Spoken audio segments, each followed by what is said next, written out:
In a world where Carolina Panthers fans have an insatiable thirst for Panthers news and opinions, only one podcast roars ferociously. It's the C3 Panthers Podcast. Perfect. Good evening, Panther Nation. This is your boy, the Professor, a.k.a. Tony Dunn. It's the C3 Panthers Podcast, the longest running Panthers podcast on the interwebs. It's live. It's Tuesday night, 9 p.m., where we chop up the latest Panthers news and opinions from the fan perspective.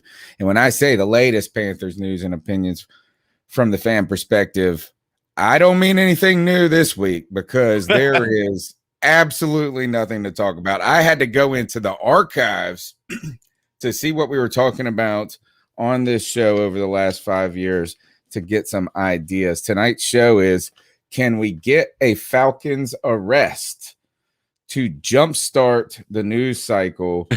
This is the time of the year where you don't want to hear anything about your team. Yeah. Because they're either in trouble or getting hurt. And we don't need none of that. So it's good that it's a quiet week, but we'll have some fun things to talk about. We got look who just popped into the show. The man, the myth, the legend, my co-host, Cody Lashney. How you doing?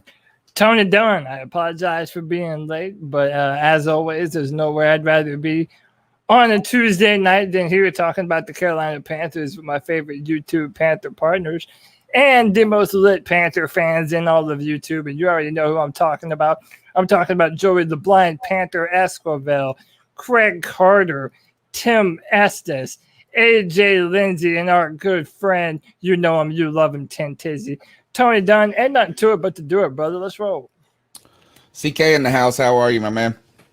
Oh, just hanging out, just living life, just waiting for life to get just like back to some sense of normalcy. We're almost there. Like we're just all holding our breath, waiting for it, and I'm just waiting for it now. I know. I mean, like, I feel like I am there in a certain way. It's getting close. That's what I mean. Yeah. Just kind of like holding your breath a little bit, because it's always like when you're getting ready to finish a project, that last leg is always the hardest. I'm sure, sort of like with your fence. Yeah. Right when things are getting back to normal, the NCAA makes NC State forfeit. Did you guys hear about the baseball game? No. The College World Series. They're going to the College World Series. I think it was the semifinals. The NC State was not one of the top ranked teams. They just got so hot at the end of the season. I hate NC State. I'm an ECU guy. They're right down the road from us. ECU's eliminated by Vanderbilt in the series before. NC State goes up on Vanderbilt 2-0, and then there's a COVID report on the team.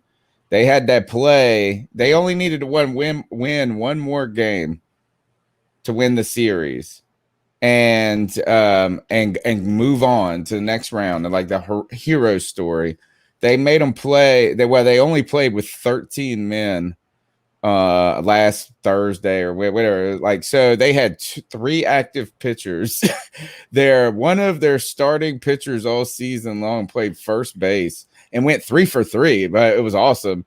But they lost that game, and then the next day they had, like, they're supposed to play. They get one more chance to win.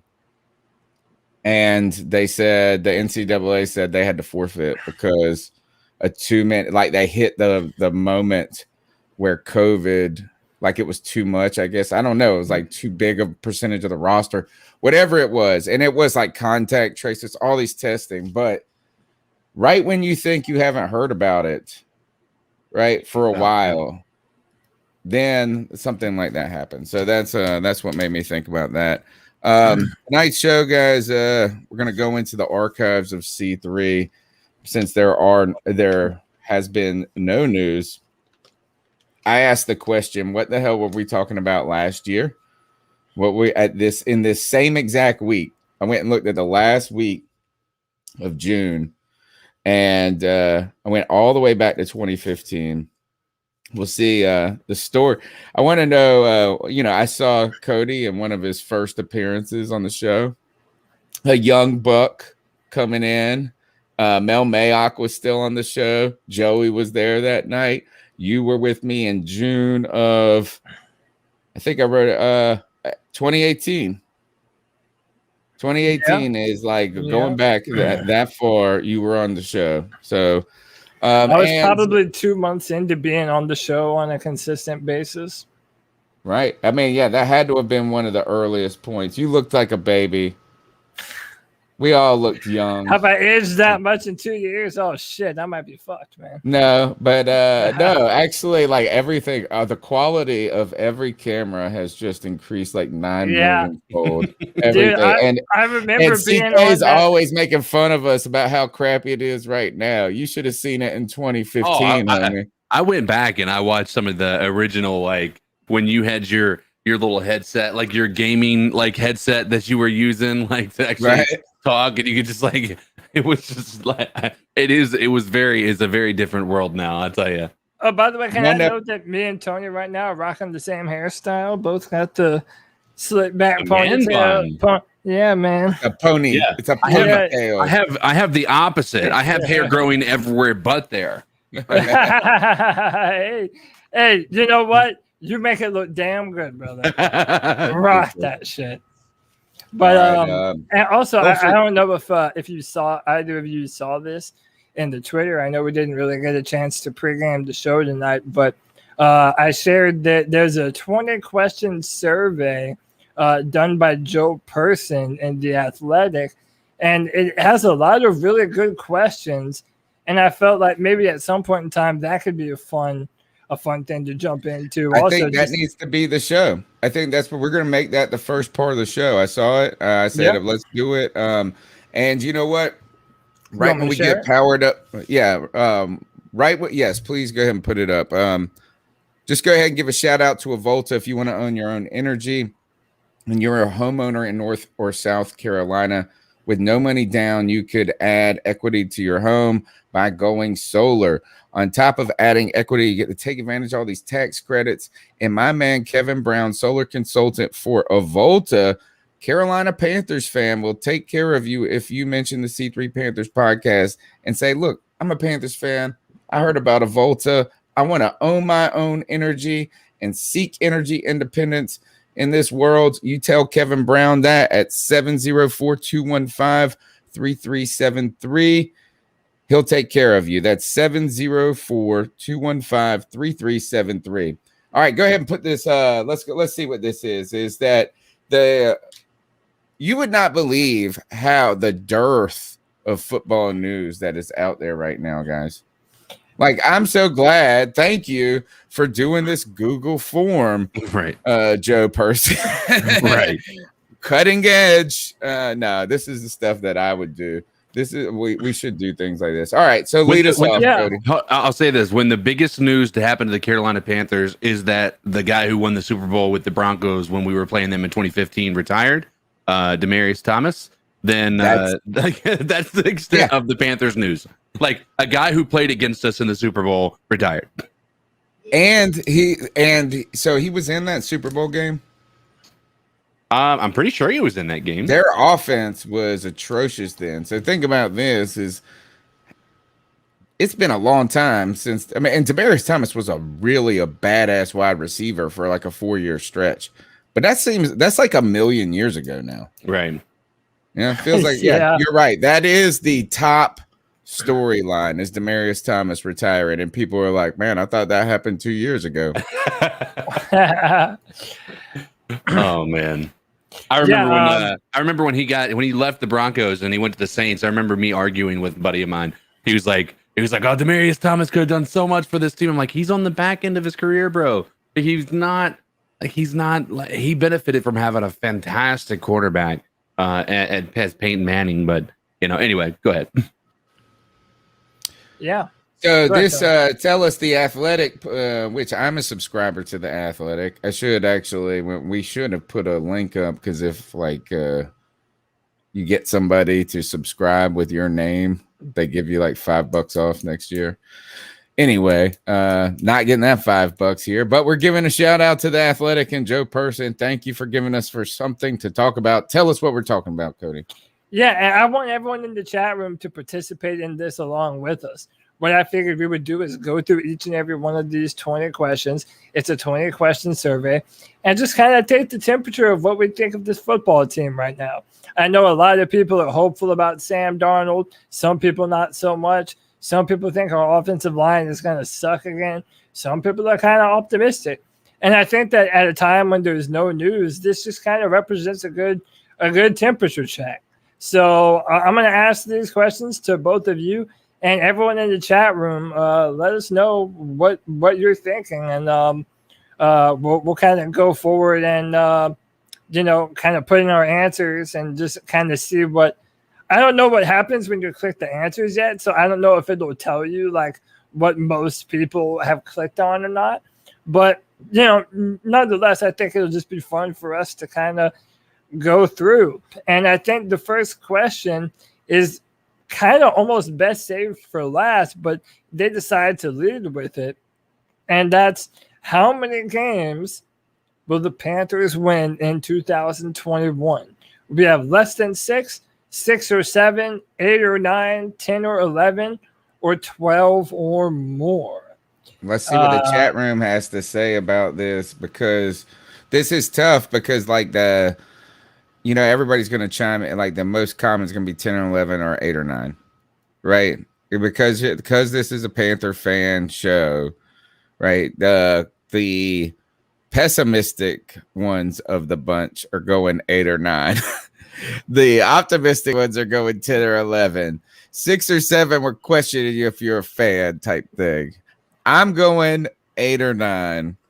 How about this? If you're in the chat room and you say above, or if you say below 8 or 9, tell us a little bit why you think so.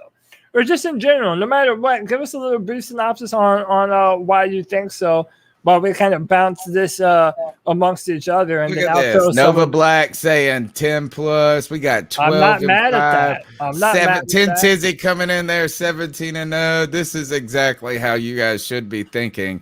By the 8 way, or our 9 man for G. me. Cavassier right here in the chat room Yep. too. What's up, G? Shout out to you. My brother Vince says 7 would be impressive. Shane Welch says 8 or 9. And then again, C3 Legend Nova Black says 10 plus.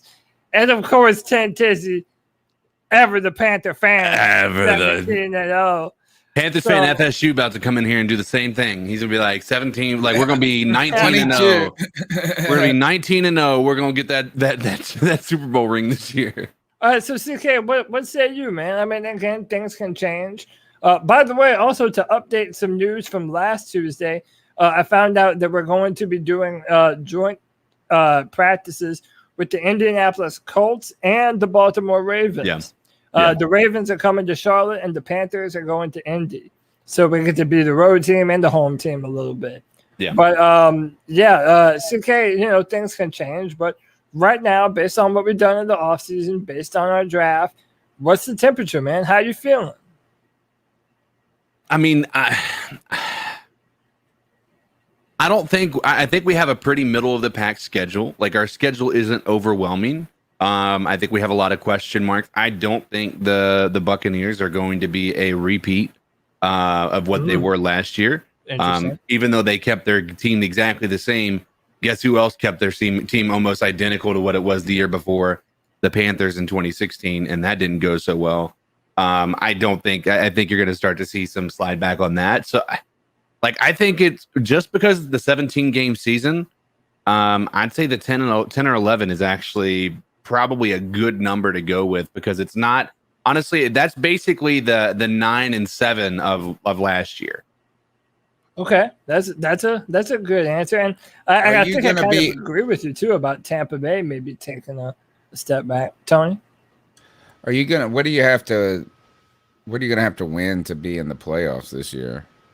Is that like you saw 11-5 teams in the AFC last year not make it? I'd say probably 11-6, 12-5. Because remember, this year it's another game. We're getting an extra game, so I think that's probably Sideshow Bob says. Yeah, I think 10. You're 7. I think 10 and 7, and you're kind of like wild card hoping right there. Yeah, that's crazy. I just don't know what to think about from our division, honestly. Like I think 10-7 for a lot of other divisions, sure.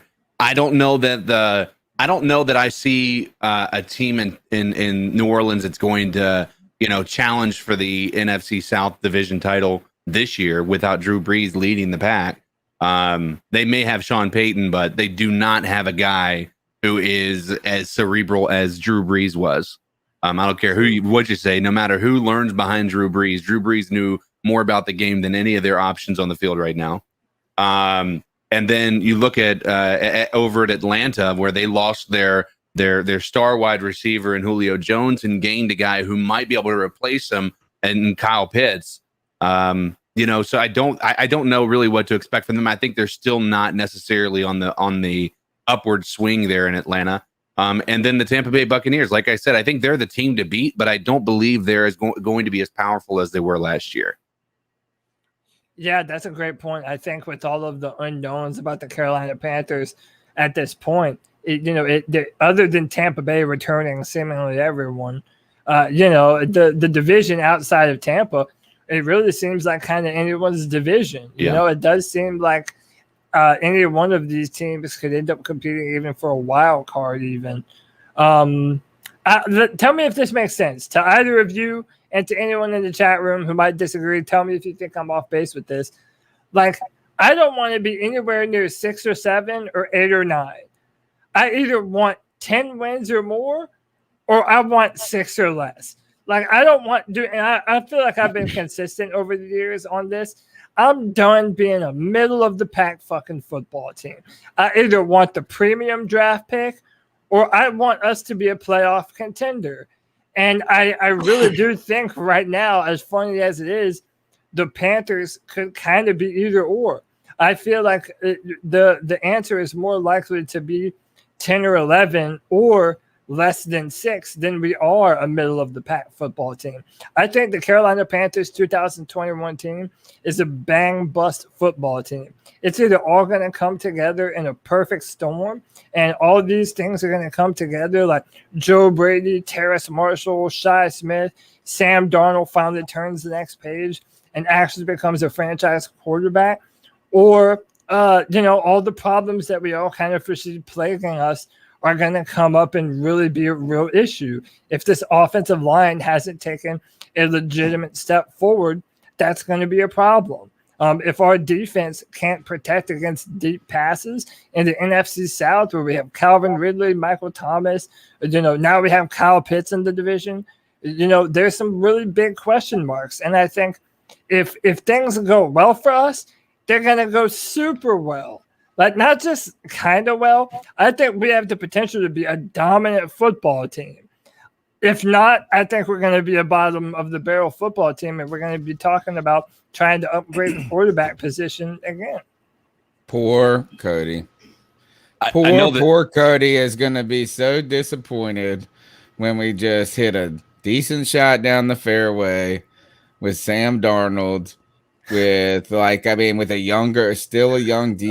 Don't do it. Question. Dude, this team does not have the depth. The only way this is going to work out, they got too much talent, too much youthful talent to just lose out. You know what I'm saying? The kids are playing hard. They're going to make some plays and some different things like that.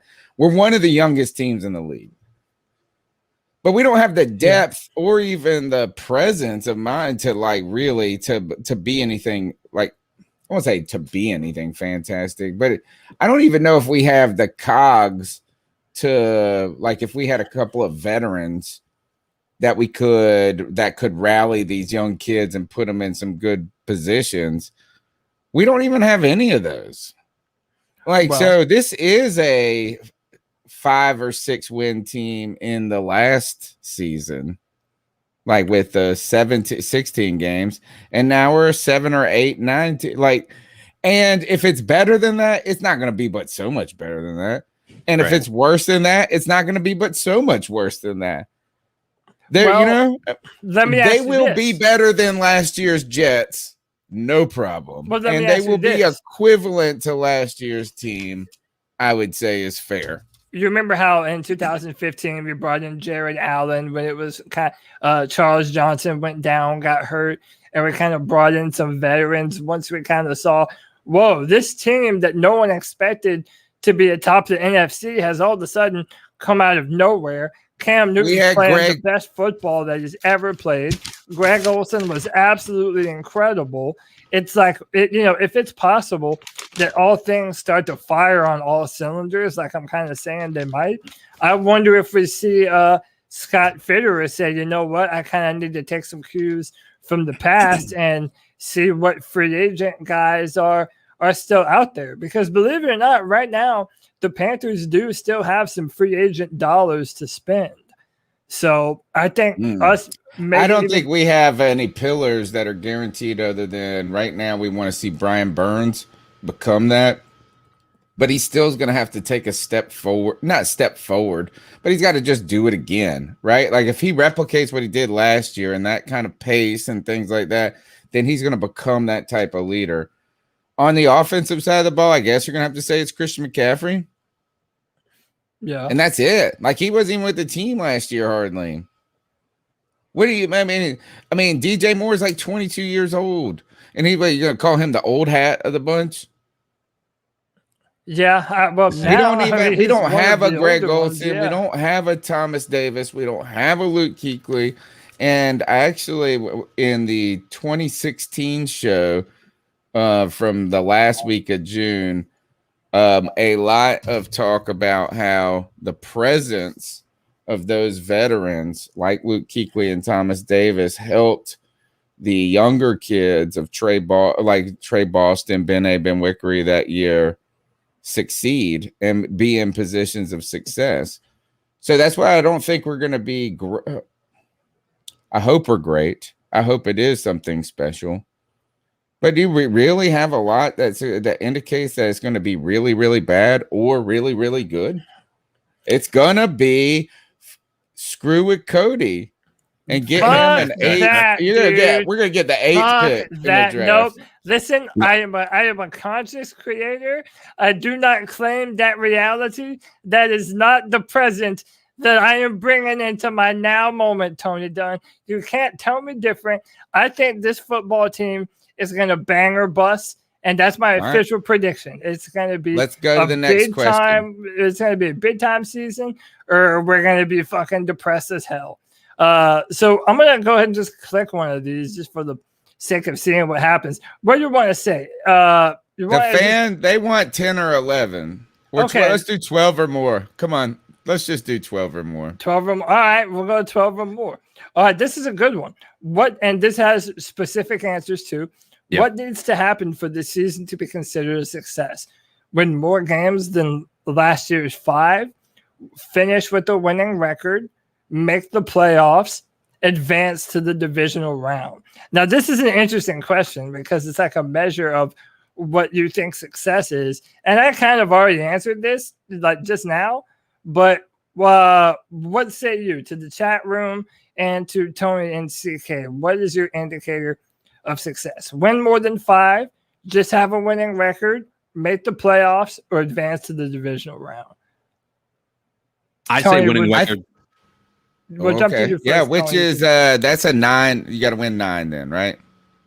Yeah. I mean, 9 would be a winning record. Yeah. Because you would be 9 and I mean you could be 9 and 8. So that's a successful season to you, Tony? A 9-win season? No, Cody. I believe that it's a success because when's the last time we had a winning season? Well, 2017. It's almost a half a decade since we've had a winning season. Okay, yeah. I'm seeing a lot of that in the chat too. Craig Carter said that. Can I pick a measurement of success that isn't up here? Sure. Sam Darnold works. But what does that mean? Tell me what that means. Be more specific. What does that mean? I think. What does work? Well, one is that we see some of the fears of his like being broken, been alleviated. Right? Is that I want to see that the yips aren't, you don't have the yips in the head. Some progression. right, is that like if I want him to be one of the better aspects of our team, despite what we are. We could be, say we're 11-5 or 11-6, right? And we went 11-6 and we did it just by holding everybody to 10 points. And Sam Darnold just hands the ball off to Christian McCaffrey and he runs for 2 billion yards. And somehow we get 11 wins out of that. I'm going to say boo to that because Sam Darnold turned out to not be a positive reason towards that success, right? On the other hand, if we finish with 5 wins and it's because our defense gives up 40 points a game, there's like a lot of injuries, and then Sam Darnold is kind of heroic in the actual games we did play, then I would say, hey, he's part of the solution, not the problem. Right. So if Sam Darnold is part of the solution, not the problem, that's a work for me. That's my measurement of success this year. Because if it's not, if he's part of the problem, we're back to square one. Solution. We're back to what you're talking about. We're talking about this, and now we're gonna have to talk about the draft picks. We're gonna have to talk about why we didn't get Justin Fields. We're gonna have to look to be like, oh well, Cam's either doing great or bad. Like we're gonna have to have that same damn conversation. So that is my measurement of success. Certainly, I can 100%. Respect that mindset as well, because it's exhausting not having a good quarterback. Like it is. Oh yeah, and then we'll have to look at Teddy Bridgewater too. We'll have to be like, oh God, what? No, having these what terrible quarterback? What's your case? Oh yeah, saying? Like, it is. I know it sucks. It sucks. It's a blessing to have that. I mean, you don't know it. It's like your health. You don't know how important it is till you don't got it, right? Yeah. You don't appreciate it. You take advantage of it until it's not there anymore. Yeah. And again, right, I wear my Panther fandom on my sleeve. I don't make any any misnomers about when I started my Panther fandom. Cam Newton brought me to the Panthers and is what made me re-fall in love with football. So, I don't remember the Jimmy Clausen days when we didn't have, like, I followed football. I knew of him. I knew what was going on, but I didn't love football then like I do now. So, like, not having Cam Newton these past few years, it's been like a weird purgatory, man. Like, not having a quarterback that you believe in, it's foreign territory to me, and no one can call me a damn bandwagon fan either, because my cripple ass isn't going anywhere. I love my Panthers, and we just got to see this through, and we're all hoping that Sam Darnold is the man. Can we just fill this whole form out and put the most optimistic answer in for everyone? Yeah, advance to the divisional round. But okay, I didn't give my answer though. I'll make it quick. I say, and I think you already kind of get this, my answer is make the playoffs. Like, if we're not in the playoffs, then that means we're not a contender. We're another middle-of-the-pack football team that's picking in the middle of the draft and has to depend on another damn good free agency and a bunch of other things to go correct. And I'm tired of that. I don't want middle of the road. I think even if we have a winning record, like, yeah, it's better than what we know, or what we know recently, but we're striving to be a perennial contender. Like, we have to have high beliefs and high hopes, for lack of a better term. So no, just winning and not doing anything with it. And I think also if we have an even record, a 500 record, kind of what you were talking about, Tony, that kind of indicates to me that Sam Darnold didn't pan out to be the kind of player that we thought he was going to be. So that's why, to me, even a winning season, that's not successful, because that doesn't answer the big question of, did the Panthers fix their quarterback position? Because it probably says that we didn't. Let's make the playoffs. Let's do it. And I think that, though, what I would put in parentheses, if we could make a comment on that, is just say, or be on the playoff bubble discussion. Right, because if you're 11-6 and you don't make the playoffs, we're gonna be pretty happy still. we'll measure that as a success, right? If you have like, and you just Tampa just won 17 games, and you just that's probably the one exception, huh? Right. That's the only one. If a damn good record like that still isn't enough to put you over, then yeah, that sucks. But right, because on the other hand, you don't want to say is making the playoffs is all could be misleading too, because we've done it. We did in 2014 with a losing record. The Redskins did it last year. So in that that's kind of a bizarre example of making the playoffs not actually being a sign of success. All right, what's next? I kind of filled this in, but I don't know who would answer longer than this. How long before the Panthers get back to the Super Bowl? 3 years or less? 4 to 5? 6 to 10 years? 11 to 20? Not in my lifetime. What kind of Panther fan doesn't think that they're going to hope to see a Super Bowl in their lifetime? Like, God, what kind of from Cleveland? Yeah, what kind of depressing someone asshole? From, I mean. Dude, what did Richard Pryor tell Chris Rock to tell Bill Cosby? Have a Coke and a smile and shut the fuck up. If you don't believe the Panthers are gonna have a Super Bowl in your lifetime, you need to find another pastime, bro. Or a new team. Yeah, or a brand new team. Yeah, just go ahead and jump the wagon, dude. Because I mean, what else are you going to be thriving for to see your team making making that move to making that move to hopefully get that Super Bowl? That's what we all are Panthers fans for. Is we're waiting for that moment. Like that is it. And but yeah, if I can go first, I'll answer this. I think it's a 6 to 10 year. Ooh. Oh God. Really? 6 to 10 years before the Panthers get it. All right. I have a question about this question that's related. I'll tell you to why our here in a last minute. Question. So we're talking about my measurement of success, then we're talking about making the playoffs a success. If we answer 3 years or less, we kind of have to agree. The odds are that Sam Darnold worked. Matt Rule and his staff took fire, and these young bucks turned into big studs in the next 2, right? JC Horn's like defensive player of the year type shit. Right. If we answer 4 to 5, we believe that a lot of those young players are going to succeed and turn into studs again. JC Horn in 4 or 5 years being player of the year. So like defensive player of the year. Derek Brown maybe signing with the team and still being good, whatever it is. But if we answer 6 to 10 years here, we're talking new coach. We're talking, or I would say, I would guess it would be a new coach. And I would say we'd be 2 to 3 quarterbacks down the road by that point. Yeah. So I'm going to say 3 years or less, me personally, because I got to wish this Sam Darnold mess into existence, even though I understand the people who believe it's not going to happen. I mean, there's a lot of reasons why it shouldn't happen.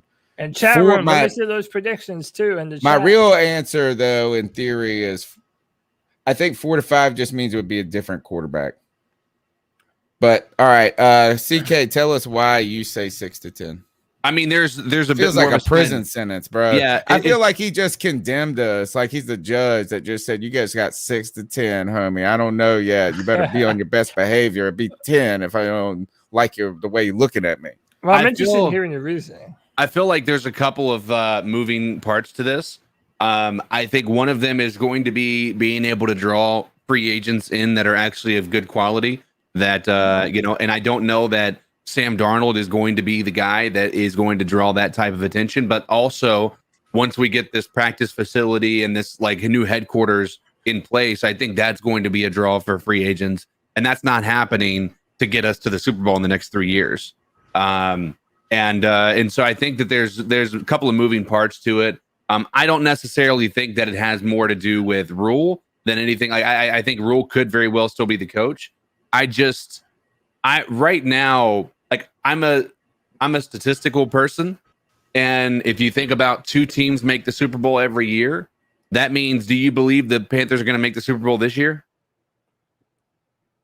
Right. Well, you should probably say 11 to 20. Well, you're right. No, I don't think they Well, will. so we can kind of tie the next question into this because the next question is, what is your confidence level in Matt Rule? And I kind of feel like if CK is right, if it's 6 to 10 years before we get to another Super Bowl, in order for Matt Rule to still be the coach at that time, he has to have at least one An or two NFC seasons, championship appearance or or something like at that. least where they look like and demonstrate to be competitive contenders in the playoffs or even deep in the playoffs. Right. Because if it's 6 to 10 years later, that means what? Matt Rule is probably on contract number 2, and he was already signed to a 7-year deal.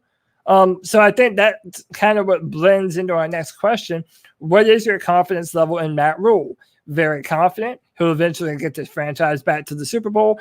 Confident I expect the team to be much better in his second season. Somewhat confident, still wondering if he's a better fit at the college level, or not confident. David Tepper needs to start looking for his next coach. This is an interesting one, and again, I'll just kind of let whoever wants to jump on it first jump in. My answer is B. I'm confident. Okay. Yeah, I would agree. I'm optimistically confident. I expect the team to be much better in his second season. I thought that he was again not at the top of the reasons for our problems last year. I thought he was part of the solution last year, not part of the problem. And I think Joe Brady in a second year as offensive coordinator, I think them getting more time to work with the players. I think them, and like anyone, I would say this, is they demonstrated competency to me last year. And now, after they've gotten their feet wet, they've gotten some experience, I expect them to take a step forward, right? Not to regress. And so actually the pressure is kind of is mounting more on him now than it was last year, because if we are getting back to normalcy a little bit, we want to see what the normal look for Matt Rule is going to be, and we want to see it better each year. All right.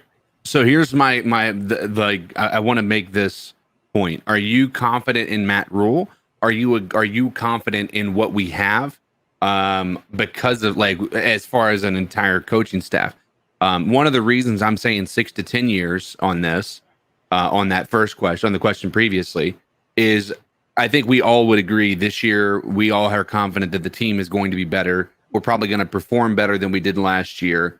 And Sam Darnold isn't going to be, seen as a crap, quarterback. I think Joe Brady is going to be able to build an offense that makes him look like he's a better quarterback, even if he isn't. Right? Would we all agree on that? Yeah, I mean, I don't think it's outlandish. Yeah. So that means Joe Brady will not be here next year. Yeah, I again, this is tough to me, man, because like so much of it is dependent. Like if even if we're a better football team, yeah, I still don't know if now all of a sudden a 32-year-old Brady who marginally turns around Sam Darnold is the hot coach that he once was with LSU. That's why I go back to saying this is a boom or bust team. Like I almost see it as impossible for this team to be middle of the road. Like there's so much young talent, there's so much potential in our coaching ranks that it's either this is going to be big or it's going to flame out.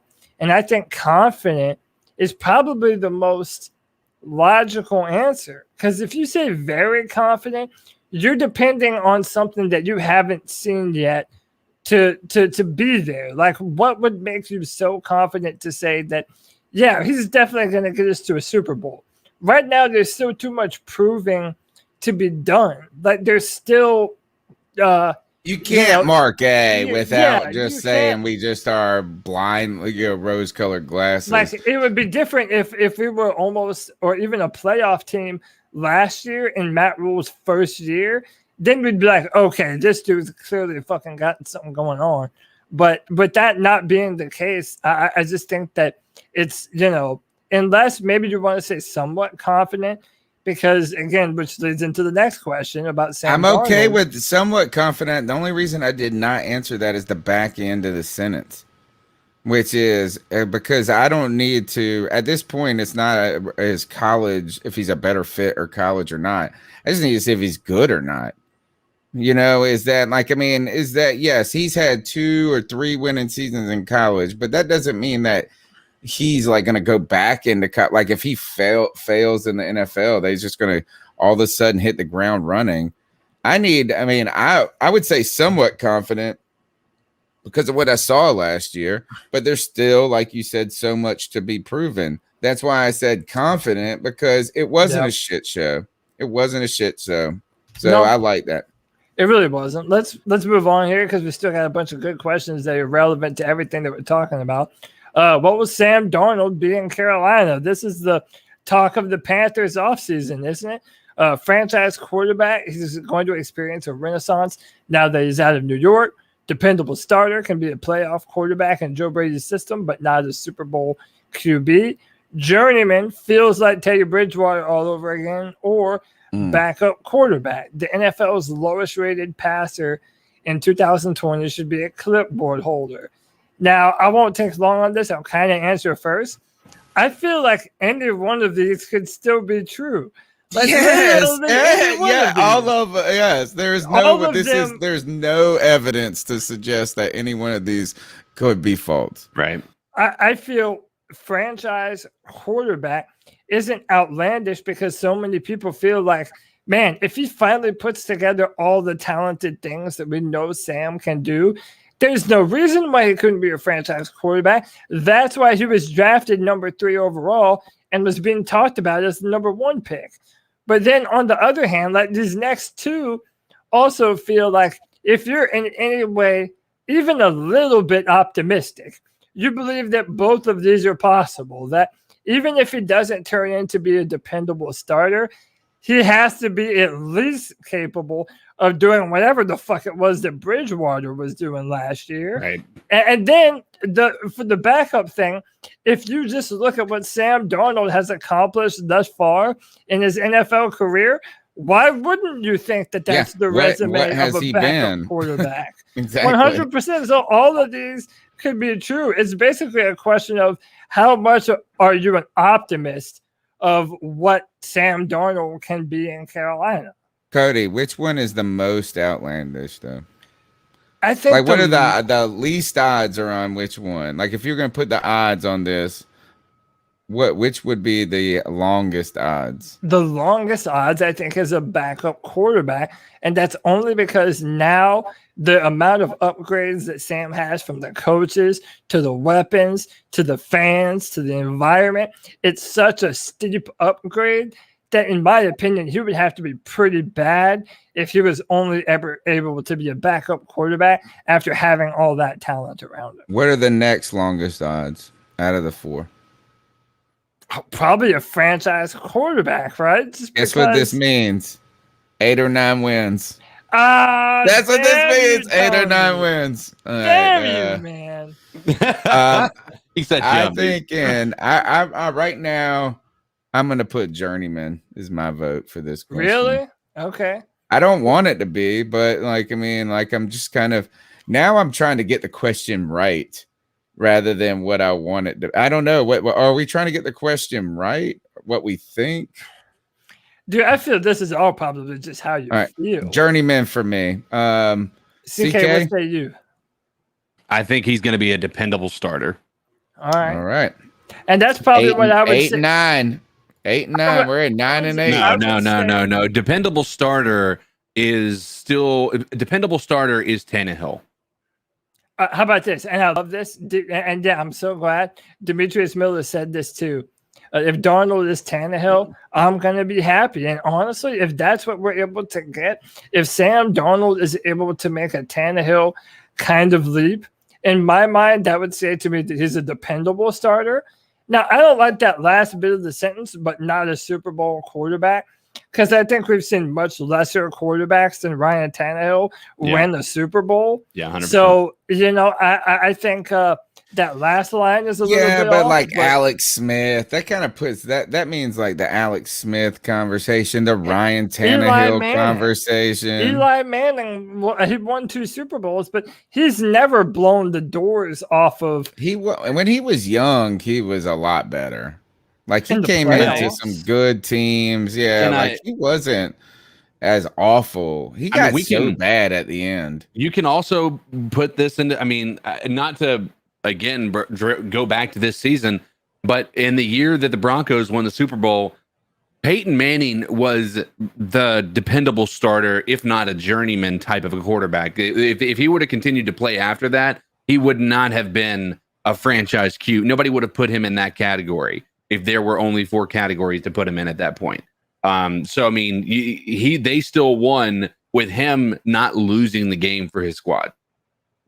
Yeah. Right. Josh Horse says Donald, even if he pans out, won't be the reason we win the Super Bowl. And I think that's true. You could probably say that too about the Tennessee Titans if they win this year. Yeah, exactly. You would be like, oh, it's like Derrick Henry or Julio. They added Julio. I like Tennessee. There's 2 teams. Buffalo did it last year.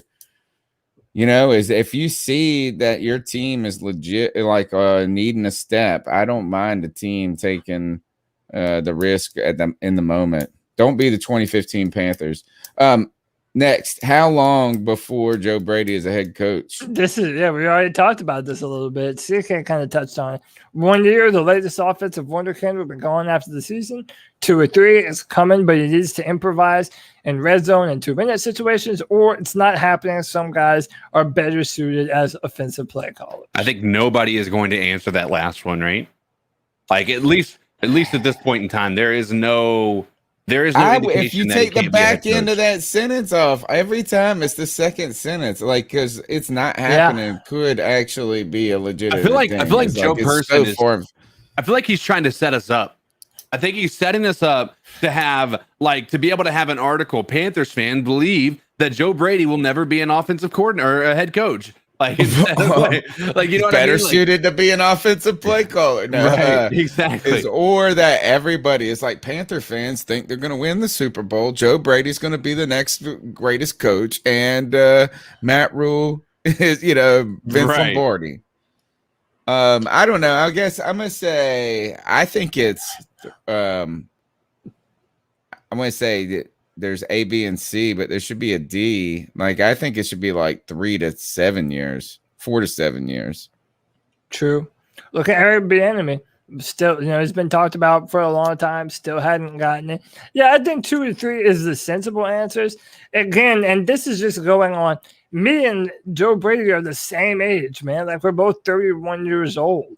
That's a baby in terms of. If he waited 7 more years, he would still be very young. He'd still be very. Like 10 more years, he would be still very young for a head coach. 15 years, he would be relatively young. It's like, you know what I mean? Like, yes. Like he would, yeah. So that's why I think. It's not happening then. In my mind, 2 to 3 years is out of these answers. 2 to 3 is the only logical answer of the 2. You can't necessarily say it's guaranteed to blow up after this year, and you can't say that it's not happening either. So, moving on, what grade would you give the Panthers offseason, free agency, and draft? It goes A, B, C, D, and F. This is interesting. So, I'll go first. I just think, I was going to say B also, just because I think that this. We did a lot of trading back. So even though outside of JC Horn, we might not have one wowzer draft pick, we might not have one wowzer free agent pick, but they're all players that you could see turning out to be real producers on this football team, like real role players where they may not be the core of the football team, but if they're out, then it's like it makes a real difference that they're gone. So, for example, Hassan Reddick, I think it is the type of signing that you're like, man, you want that guy on the field, And I think a lot of that's true for our draft.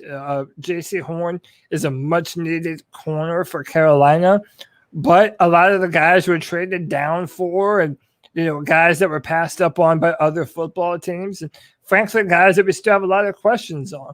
We don't know if Brady Christensen is going to be a legitimate offensive lineman for us. We don't know if Daquan Jones is going to be a starting defensive lineman. There's just a lot of questions. I think B is reasonable because I think it's better than average, but it's not like a premier free agent draft class like, say, maybe Tampa Bay had. What would have taken it to an A for you? If I felt like we came away with a surefire starting left tackle and a surefire starting corner, and I feel like if we would have gotten Deshaun Watson before the shit turned out. Well, even then, like that might have been a B if we got a talented player, but lost a ton of other players and picks for Deshaun. You know what I mean? That's kind of, it might average out. If we still came into this season with no starting corner or no starting left tackle, because we gave away every pick we had this year for Deshaun Watson. We don't even have a starting left tackle now.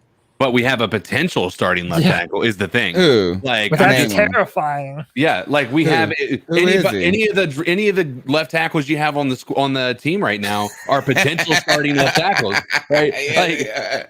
But like you can talk about Christensen and you can talk about these guys, but the reason that I say that is like if you look at it from the perspective of what Cody's saying is like you trade for a really good quarterback, but you're still in the exact same position everywhere else. Are you really in a better spot? I think right now we took a very balanced approach as we move forward here. Like, and that I do like that. I don't know that we could have even possibly gotten a better, an A.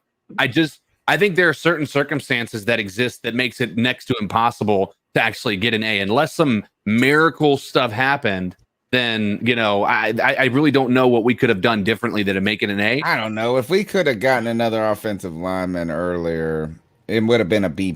You're right. An A would have been us nailing the left tackle in the top 8 of the draft. Like we would have gotten the guy that went to Detroit or whatever.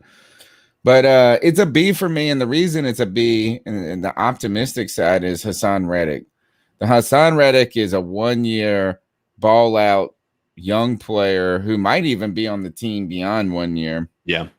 I thought that was a way for this defense to stay young, get better without mortgaging the money that we had to do it. Right. So we got a great play. We got a guy at a good price. The other thing is I do think in free agency, we went very need heavy. Right. So I like some of those things. Like, so it's okay with that. And I will say is that I'm giving the Darnold trade kind of the B side of a trade rather than the CD side, not because of who he is. That actually might average out this number lower. But I did like the idea that the Carolina Panthers, despite having money invested in Teddy Bridgewater, having kind of staked their claim with Teddy Bridgewater, they made some sort of decisive move. Whether it's the right one or not, I don't know yet. And if it isn't, then this B will quickly go to a C or a D. Yeah. Because then the draft would have been terrible and all of that. So I'm saying B because we got enough done to make our team better, but the jury is still out on a lot of it. Yeah, and I pretty much echo that sentiment. Before we move on, it's that time again. There are 41 people watching. There are 13 likes. CK, what do we do here, man? Motherfucking subscriber shame. Shame those people. Hit the thumbs up, damn it. We're here talking about football. There's nothing else Panther related going on, but we're here bullshitting with y'all because there's nothing we'd rather be doing. Hit the thumbs up, hit the notification bell, make sure you subscribe so that way you know every time we go live, you can come and check out what we're doing and hang out with the boys. Let's continue. Go ahead. This is the easiest question out of all of them. Finally, we got a question that like there is an answer to this. Sure. Which former player will be the toughest to replace? Teddy Bridgewater, Curtis Samuel, Mike Davis, Russell Okung, Trey Boston, or Rasul Douglas. Now let's do it like this. On the count of 3, Tony and CK both say your answer, and I'll say it too on the count of 3. Let's see if we're all on the same page. 1, 2, 3. Curtis Samuel. What? Curtis Samuel? We drafted 2 wide receivers. What are you talking about? Hey, Curtis Samuel? The hard part is to replace the production that Curtis Samuel had. Dude. Guys, you finally saw Curtis Samuel be who you said he was. Y'all got up here and told me this man was going to be so fucking awesome for so long and this and that. And it took all that time for us to truly see it. You cannot be like, oh, Terrence Marshall's going to step in and be the next. Who is playing free safety for us? Someone please tell me. Who is Justin Burris? Our starting free safety? I can argue that Terrace Marshall has a much higher ceiling than Curtis Samuel ever had. Oh my God! You cannot. 100%. You got on this show. You got on this show and just went on and on about Curtis Samuel. I can tell you how. You used to just chug and chug the Curtis Samuel. You know what? And now you're trying to be like, oh. Not that big of a deal. Just because we didn't give Curtis Samuel the type of environment to develop him. One of the main criticisms about Curtis Samuel at Ohio State was they used him as a running back just as much as they did a receiver. Terrace Marshall is already a skilled route running receiver who lines up at all the different receiver positions. This is your draft bias. This is your draft bias, bro. I promise you're a draft bias. Who's going to have a better season this year? Curtis Samuel or Terrence Marshall Jr.? Who's going to have more? But wait, can I make one more point? Who's going to have a better season? But can I make one more point that's relevant to the question? No, because this is bullshit. This is biased. Listen, even if you believe that Curtis Samuel is better than Terrace Marshall and Shi Smith, it means that we have 2 players that have the potential to replace him. We have no idea who Shi Smith will not have more. I bet you Shi Smith will not have more than 20 receptions all season. Here's the part that you want to take it. You want to take the bet? More than 20 receptions? Yeah. For sure. I'll take that bet. Yeah, more than 20 for sure. All right. So my question here, and the reason that I'm going with Kurtco is I do believe it's a little bit easier to replace production of a wide receiver, right? Trey Boston wasn't like a gangbuster safety for us last year. Like he a lot of times he was a liability in our secondary. So replacing him is as simple as signing a free agent off the street. Josh. Getting Josh from Mass to step in there. Yeah, exactly. Like I said, I loved Trey Boston and the energy he brought to the team. It was very similar to like the energy you saw with Thomas Davis, like always just super enthusiastic and everything like that. His skill level never matched what Thomas Davis did. Like at any point, like he was always he could make some tackles, but he was caught as a liability in a lot of those games that we had, even on a defense that seemed to be going on an upswing last year. But can't you make the argument though that it is potentially true that one of the receivers that we drafted will at least be a serviceable replacement for Curtis Samuel? Whereas what I'm saying to all of you who will listen right now is we have no depth at the safety position, and you can go to hell with Justin Burris or all these other assholes that are supposed to be like, a meaningful. Who cares about none Trey of that is Boston? true. Let me ask this. So if we're trying to figure out what You should player say would be the Russell toughest- Okung then at this point. No, if that's your argument you're going to make, Cody, we should say Russell Okung. Let me ask No. this. Let me ask No. this. Do you think Teddy Bridgewater was a good player last year? No, I don't. Do you think Trey Boston was a good player last year? I think he was better than what could have been the alternative. But you I didn't think say that he was it a good could have player. been You can say that No. about Teddy Bridgewater then. But yeah, exactly. You could use those same statistics. A lot of people are going to say that exact same thing. Do you think Rasul Douglas was a good player last year? yes. Do you think he was a good cornerback? Was it last year or was it the year before? I think it was the year before. Do you think that he was a good player, or do you think he was okay? He was, No, I'd say okay. Meh. Okay. Meh. All right. meh. a Do you role think player? All these Yeah. guys are meh. Was Russell Okung a good player, or was he okay? Meh. Okay. Meh. Was Because he Mike? got too hurt. This is going to be a harder one because it's easy to replace running backs, as we all agree on. Was Mike Davis a good player, or was he okay? Yes, Good. he's a good It was player. okay. It was good. He was good. Okay. Was Curtis Samuel a good player?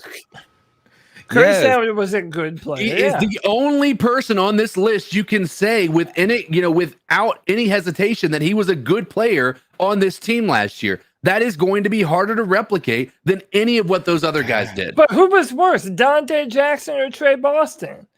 Like I could make the argument Well, that Tyler I mean, like Backfield you can say was Dante utter Jackson only horseshit because last of year. availability. Only because of availability for Dante That's Jackson. still. This is not about that. Like that statement doesn't really pertain to the question. What the question is, You is who's- can't even say Terrace Marshall Jr. might not even play right away. He's been Oh, he'll dealing with his play. injuries. Oh, he'll play. As I'm sitting He here, ain't in practice yet. you'll see. I bet my ass that he is playing week 1, and has I bet that more than too. half the snaps. Oh, I bet that too. By the way, somebody said that in the chat room, they said they bet that Shi Smith does better than Yeah, Curtis man, Samuel's my man's a rookie real year. zero. Think about this. This was Curtis Samuel's rookie year. He had 26 targets, 15 catches for 115 yards, no touchdowns. His Darn. second year, though, he had a bunch of touchdowns, though. I bet you. He had 39 catches. His second year, he had 5 touchdowns on 39 catches. How awesome is that? He also had 2 rushing touchdowns, and I think he had a couple of, he may have even had a special teams touchdown. I promise y'all, man, you ain't going to see no Shi Smith in the offense for other than a gimmick play this year. All right. He's going to be special teams, I'm telling man. you, listen to what my man. Let me find it. The real zero chill, man. Wide receiver is an easy transition to the NFL. All the types of routes that they're running in college, yeah, the defenders are better. But Terrace Marshall is advanced. He's an advanced route runner in the way that Curtis Samuel never was, and I would say that Shi Smith. Man, is half his even highlights somewhat just him running straight. Shi Smith is even comparable in a lot of ways to the kind of skill set that Curtis Samuel represented. Right. So Okay. Absolutely. All right. yeah. Absolutely. All right. I So, thought and- this was and- going to be an easy question. We turned out to get an argument. Let's go Yeah, to the next I know, one. right? Okay, which of these offseason acquisitions will be the most valuable? Sam Darnold, Dan Arnold, David Moore, Hassan Reddick, Denzel Perriman, AJ Bouye, or Daquan Jones. Now, I'll let either one of you jump in first because I actually have something to say about this. I think What Dan about Arnold. you say Dan Arnold? Yeah, we dude. never picked this. Since I was outvoted, I'll just put Curtis Samuel on this last one. Yes, you better. For me, I mean, I think by default the answer has to be A because of. Well, I guess Yeah. if it doesn't work, it would be the least valuable at that point. It's either a Sam Darnold, or Hassan Reddick for me. Okay, CK. I think He it's said Dan Arnold. Dan- I think it's Dan Arnold. Just based on the type of offense that we would like to run, based on Joe Brady's history, I think that a tight end will be very helpful. Interesting. All right, I didn't expect you to say that. And we don't have any big body wide receivers really at this point. So I mean, listen, I echo the same sentiment as Tony. I mean, so much of this season depends on what kind of player Sam Darnold is going to end up being. That if it does pan out in any way that's good or better, then it's easily Sam Darnold. But what I do want to call your attention to right now is Daquan Jones, our 5th-round pick defensive tackle out of Iowa, because the rumor mill on Twitter is that the Panthers may have found them an absolute steal in the 5th round of the draft and might have found a vicious interior when you pair Derek Brown with Daquan Jones. Everyone's saying that Daquan Jones could potentially be one of our better draft picks. And I would not doubt it if somewhere very soon Daquan is not only a starter on our defensive line, but a very important part of our pass rush. So I wouldn't put him above Sam Darnold, obviously, but I do want everyone to start to remember that name, because I have a feeling it's a name that we're all going to be saying a lot more. So who we marking? I think it's safe to say Hassan Reddick. Even though no one said Hassan Reddick. I said Hassan Reddick. I said it was either Reddick or Darnold. That, and I feel like chat is kind of, it's a little bit mixed, but I feel like I see Nick and Craig, and then Sam. Let's put Reddick. Oh, wait, hold on. Reddick, yeah. Correction. Darrell pointed this out to me. Davion Nixon is our draft pick. Yeah, Daquan Jones is the one from Tennessee. I got those two confused. My bad. But Davion Nixon, thanks you, Darrell, for correcting me, because that's the guy I meant. And I really do think that this guy is going to be a real part of what we're going to be doing going forward for sure. So appreciate the correction. What do you expect? So what are we putting here? Hassan Reddick? Yeah. Okay, what do you expect out of J.C. Horn in year 1? Lockdown corner, solid starter, chance to get experience, not ready for the NFL. I'm gonna call my shot. I'm saying lockdown, bro.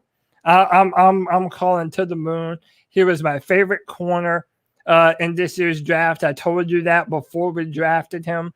I love his skill set. I love his ability. I think he's gonna go down as an all-timer for Carolina. Tony, what say you?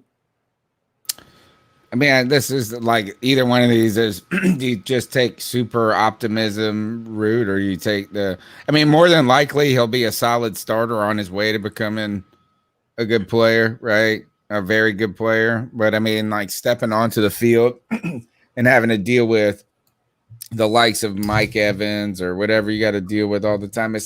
If there's anyone suited to excel at this point, it does seem to be him. So let's just stick with lockdown corner. I feel like, we're just going to kind of run down the same rabbit hole of, the odds are that it takes some time. Yeah, you can look at the statistics, or you can look at the fact that there is a value to have with there being an NFL pedigree, not just from him itself, but the fact that there is a family history of this. So he practiced against a Hall of Fame wide receiver in his backyard growing up. When you're talking about one of the more cerebral, that's one of those positions where you really have to be ready mentally to be able to go up against. And so to be raised in an environment to have a coach that was in the NFL that got you to where you are for your entire life, I think that can't go understated. And one more thing, the next question. But hold on, one more thing before we move on. The last thing I want to say about J.C. Horn, if you look at his sophomore film to his junior film, a lot of the things that he did wrong and got beaten on in his sophomore year, over that offseason, he made all the necessary corrections and took a huge step from his sophomore to his junior year. So not only does he have all the physical talent, but he shows the abilities to know when he needs to get better at his craft, and that's key in a young player. Now, this next question, I feel like we could all – okay, we're so different, dude. I feel like we could all have different answers, and all of us could be correct here. No, there's only one answer for you, and that's every single one of these people. Oh my God. That is Cody's answer right here. Is every rookie is going to be the best rookie. They're going to be rookie of the year right away. Hell yeah, dude. I believe it too. Which 2021 draft pick will make the biggest splash as a rookie? Terrace Marshall Jr., Chuba Hubbard, Shi Smith, Tommy Tremble, Brady Christensen, Davian Nixon, or Keith Taylor? I'll let you two go first, and I'll let the chat room kind of hash it out. I don't feel too strongly about this because I feel like there's a bunch of good answers here. Yeah, I agree. I think it's hard to get this one wrong. But I think I'm going to go with the one that's probably a little less popular, and I think it's going to be Brady Christensen. Ooh, okay. And I'm telling you what, if it ends up where he's the person that ends up being the one to make the splash, I'm not complaining.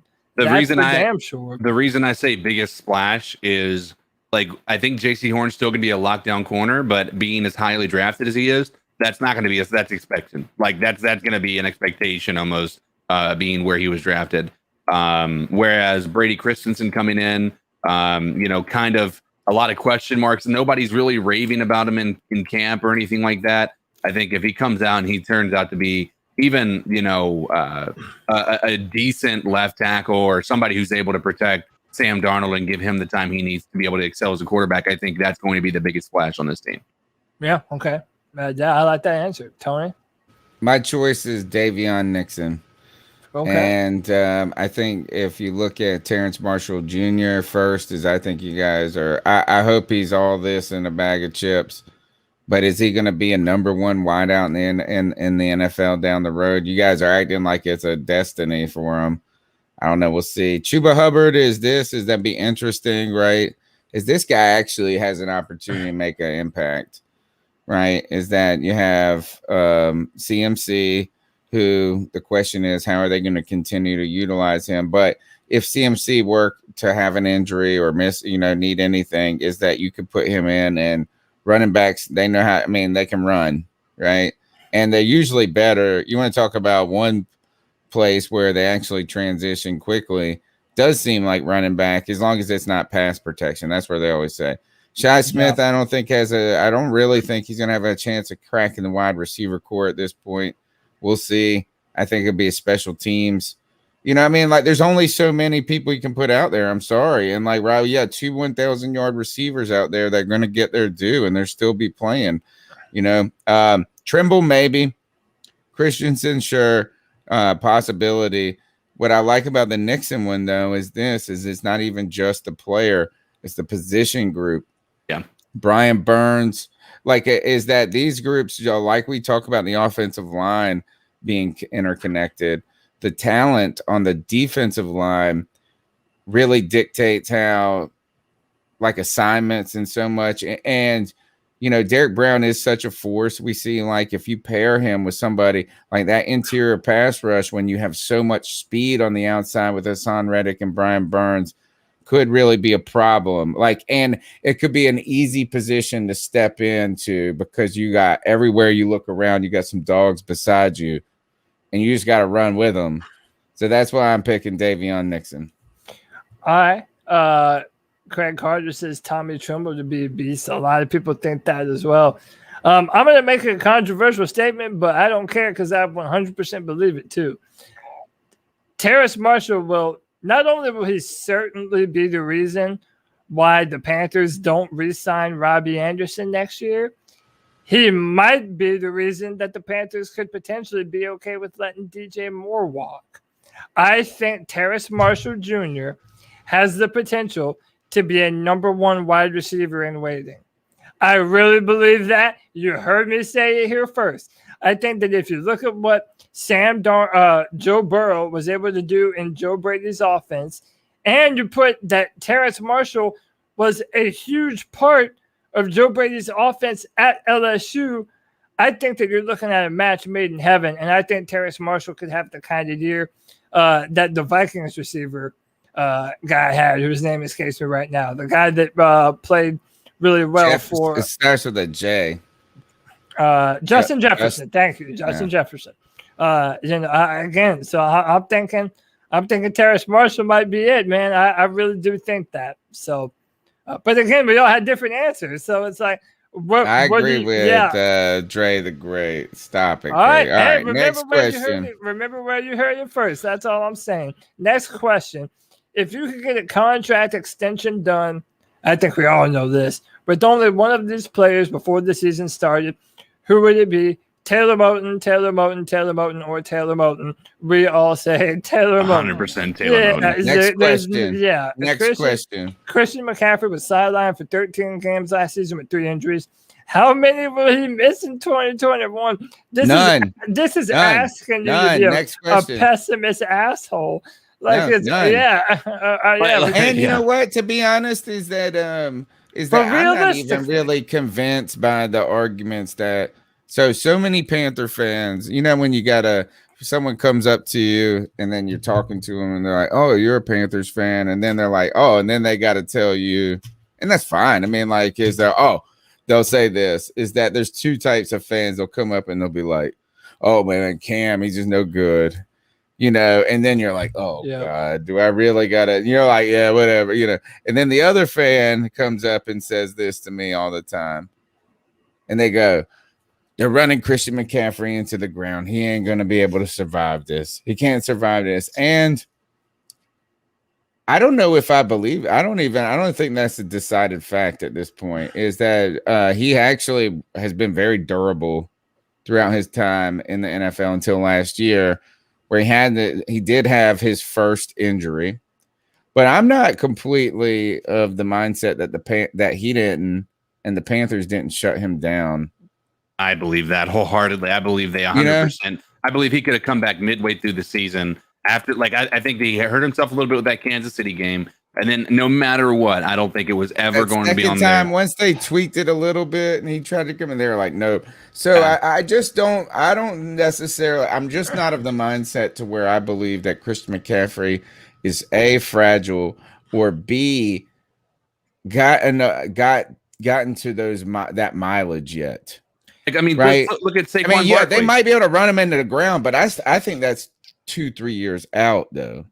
I don't think it's 1 or 2 Saquon years Barkley's out. had I think maybe it's 3 or 4. Saquon Barkley's maybe had a fraction of the touches that Christian McCaffrey's had, and he's had way more problematic issues as a running back in this league. Yeah. And so I think it's not a matter of how. I mean, obviously, there's going to be the more you touch the ball, the more likely you are to get hurt. And I don't believe that there's a durability aspect of it. I think there is you're more likely to have an ACL tear if you touch the ball 150 times, not because you're being run so many times, but just because statistically speaking, one of those hits is going to be on your knee, right? So I think there is going to be some durability issues after a longer, career, but I think he's still early on enough to where it's. Yeah, I agree. Well, my answer is none. My thing is this: you're never known for being an injury-prone player until you are. Once upon a time, Cam Newton never got hurt until he started to get hurt. Once upon a time, Greg Olsen never got hurt until he started consistently getting hurt. Some people are like Thomas Davis, where you tear your ACL 3 years early in your career, and yet somehow magically just end up going on to play your best football. I think just being realistic, I don't think I can say none just based on how many times he missed last year. I think if we're able to incorporate Chuba Hubbard into our offense for a good number of snaps, I think it's possible that he could be none. But if we run Christian like we have in the past, where he's in 97% of our snaps on any given Sunday, then for sure he's going to have at least 1 to 2 injuries this year. And I could see him missing some time because of it. So I think that's a reasonable answer. So was that 1 to 2 injuries or missed games? No, missed games. So okay. Again, okay. just like an average. Like I can't say everybody's going to get injured at some point. All right. Okay. Not including McCaffrey, who will be the Panthers MVP this season. Gotta be. I'm gonna say Brian Burns. That's I like that answer. I like that. I feel like he's CK, what you ready to said. step into the limelight at this point. It's easier for Brian Burns to be the answer to this question than it is Sam Darnold, right? It's easier for DJ, and maybe I would say my coin flip between Burns and DJ Moore, but I'm gonna say Brian Burns. Go ahead, CK. I think it's going to be somebody else. Someone else. Do you have a name? I think that there's a lot of potential, but the one name that comes to mind is Hassan Reddick. Oh, all right, Or cool. Derek Brown. Derek Brown could come out. Tony And just stole my thunder, damn it. That's what I was going to say. I think Derek Brown has the potential to be that guy who, remember how once upon a time, like we didn't realize how important Star Lotulelei was until after we had him. I'm hoping that Derek Brown can be that fucking destroyer in the middle of our defense, that everything kind of flows around, even if he isn't getting like a ton of crazy numbers. I would love for Derek Brown to turn. And he was that. kind of that last year as the season went on. He flashed. He definitely flashed. Yeah. Right. So this is a good one. Who should Sam Darnold's backup be? Will Grier, PJ Walker, or someone not on the roster? I think Will Grier. What a depressing question, huh? This is the worst question. Can we? Yeah, so bad. I say PJ. So then you got to. Flip. It really should be someone not on the roster. I'd say. I'd say PJ. Just all right. So you broke it. CK said Will Grier. All right. Left tackle's been a problem for. Who should start? Oh, this is a good one too. This might be other than Sam Darnold and what he turns out to be. This is probably the next most like burning question in Panther fandom, isn't it? I think it's going to be. I think the answer to this question is Trent Scott. Okay, CK, what say you, man? Brady Christensen. I got to say on that train that talked about it earlier. All right, now this might be very controversial.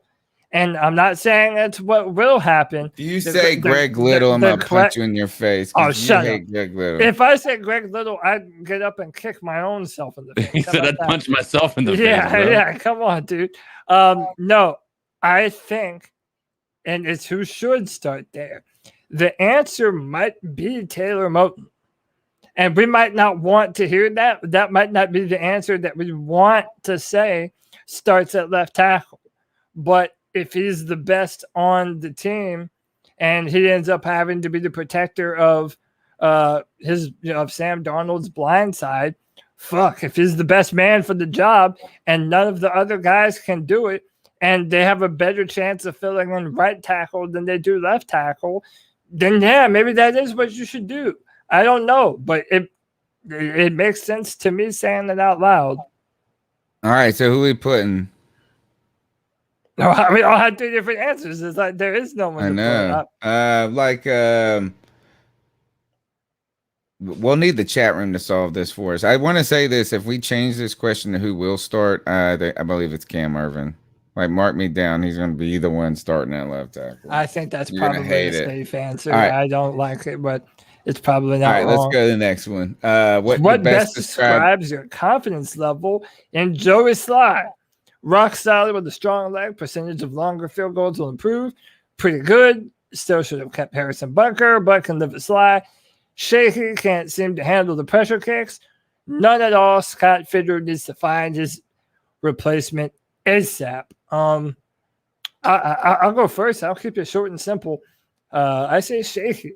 I haven't seen enough to see that he's able to handle those big pressure moments when every single big pressure moment that he was in last year, even though there would have been record long field goals, I still think you can't use failed at all of them. I do believe shaky, and the reason I say shaky has zero to do with that. Anytime your kicker is seeing a psychologist, fucking run, bro. Like, I didn't even hear this. Yeah, he's seeing a sports psychologist. Okay, a lot of people do that though. Yeah, but I mean, like that. As far as a kicker, like I know that that's meant to help him get better, but I'm sorry, but how many times has these the more he's thinking about it, the more problem. That's when it becomes, when it's not just muscle memory. That's always been Joey Sly's issue, is like even in college, he's a big leg, but he's not able to be as accurate. I've been a Joey Sly fan for a while. Like I've wanted him to be better, but last year proved he is not going to be. Like he is not like in the big pressure moments. Y'all are so down on him. Mine's pretty good. I don't think it's unreasonable to have an unsure opinion of Joey Sly. It goes back to that prove it mentality. You can have hope for Matt Rule and Joe Brady and all these guys, but they still have to go out there and improve upon what they did last year. That same thing is 100% true for Joey Sly. There were too many easy kicks that he didn't make that should have been simple for him, but that he would make some of the bigger ones. And then when he had the opportunity to win games for us, he didn't do those things. He had opportunities to win games and make a name for himself in those games. Yeah, he almost did, bro. He was 1 yard away from kicking. I mean, it was so close, dude. You would have all of a sudden, you guys would have been saying he's the greatest kicker in the history of the world. My answer's pretty good, but I understand you're shaky. It almost should be in between there of just okay. All right, but basically overrule a 2-3. This is the one that's like, who cares? In my opinion, like if you're concerned with who's probably the better, more ready of the two long snappers, you're saying JJ Jansen. If you're thinking about potential and salary cap dollars, then you're going Thomas Fletcher. To me, I couldn't really care less, to be honest. I know. I'm going to say JJ because JJ is the oldest person on our team. He's the vet that can lead our special teams in your Super Bowl run. We needed one. He's the only guy. He's got the most years. Oh, I pulled it up. I wish you could see who has the most, like the second most years. Nobody. I never even heard of him. Really? Never even heard of him. Oh no, and then Daquan Jones is like third on that. Wow. But other than that, we ain't got nobody that's got more than like 6 years of experience. It's crazy. Like even the people that I thought that were like the vets on our team are still babies, man. I'm gonna put JJ Jansen because why the fuck did we draft Thomas Fletcher anyway? Okay, it sounded like you felt a certain kind of way about this. I was gonna say, I don't think JJ Jansen cares about this question. Like he's at a point in his career and he's such a laid back guy. I could see him being like, just release him. It's all good. Just release me. Right. It's cool. Give the young guy a shot. I do believe that the long snapping position is an important one to a degree, but it's so like.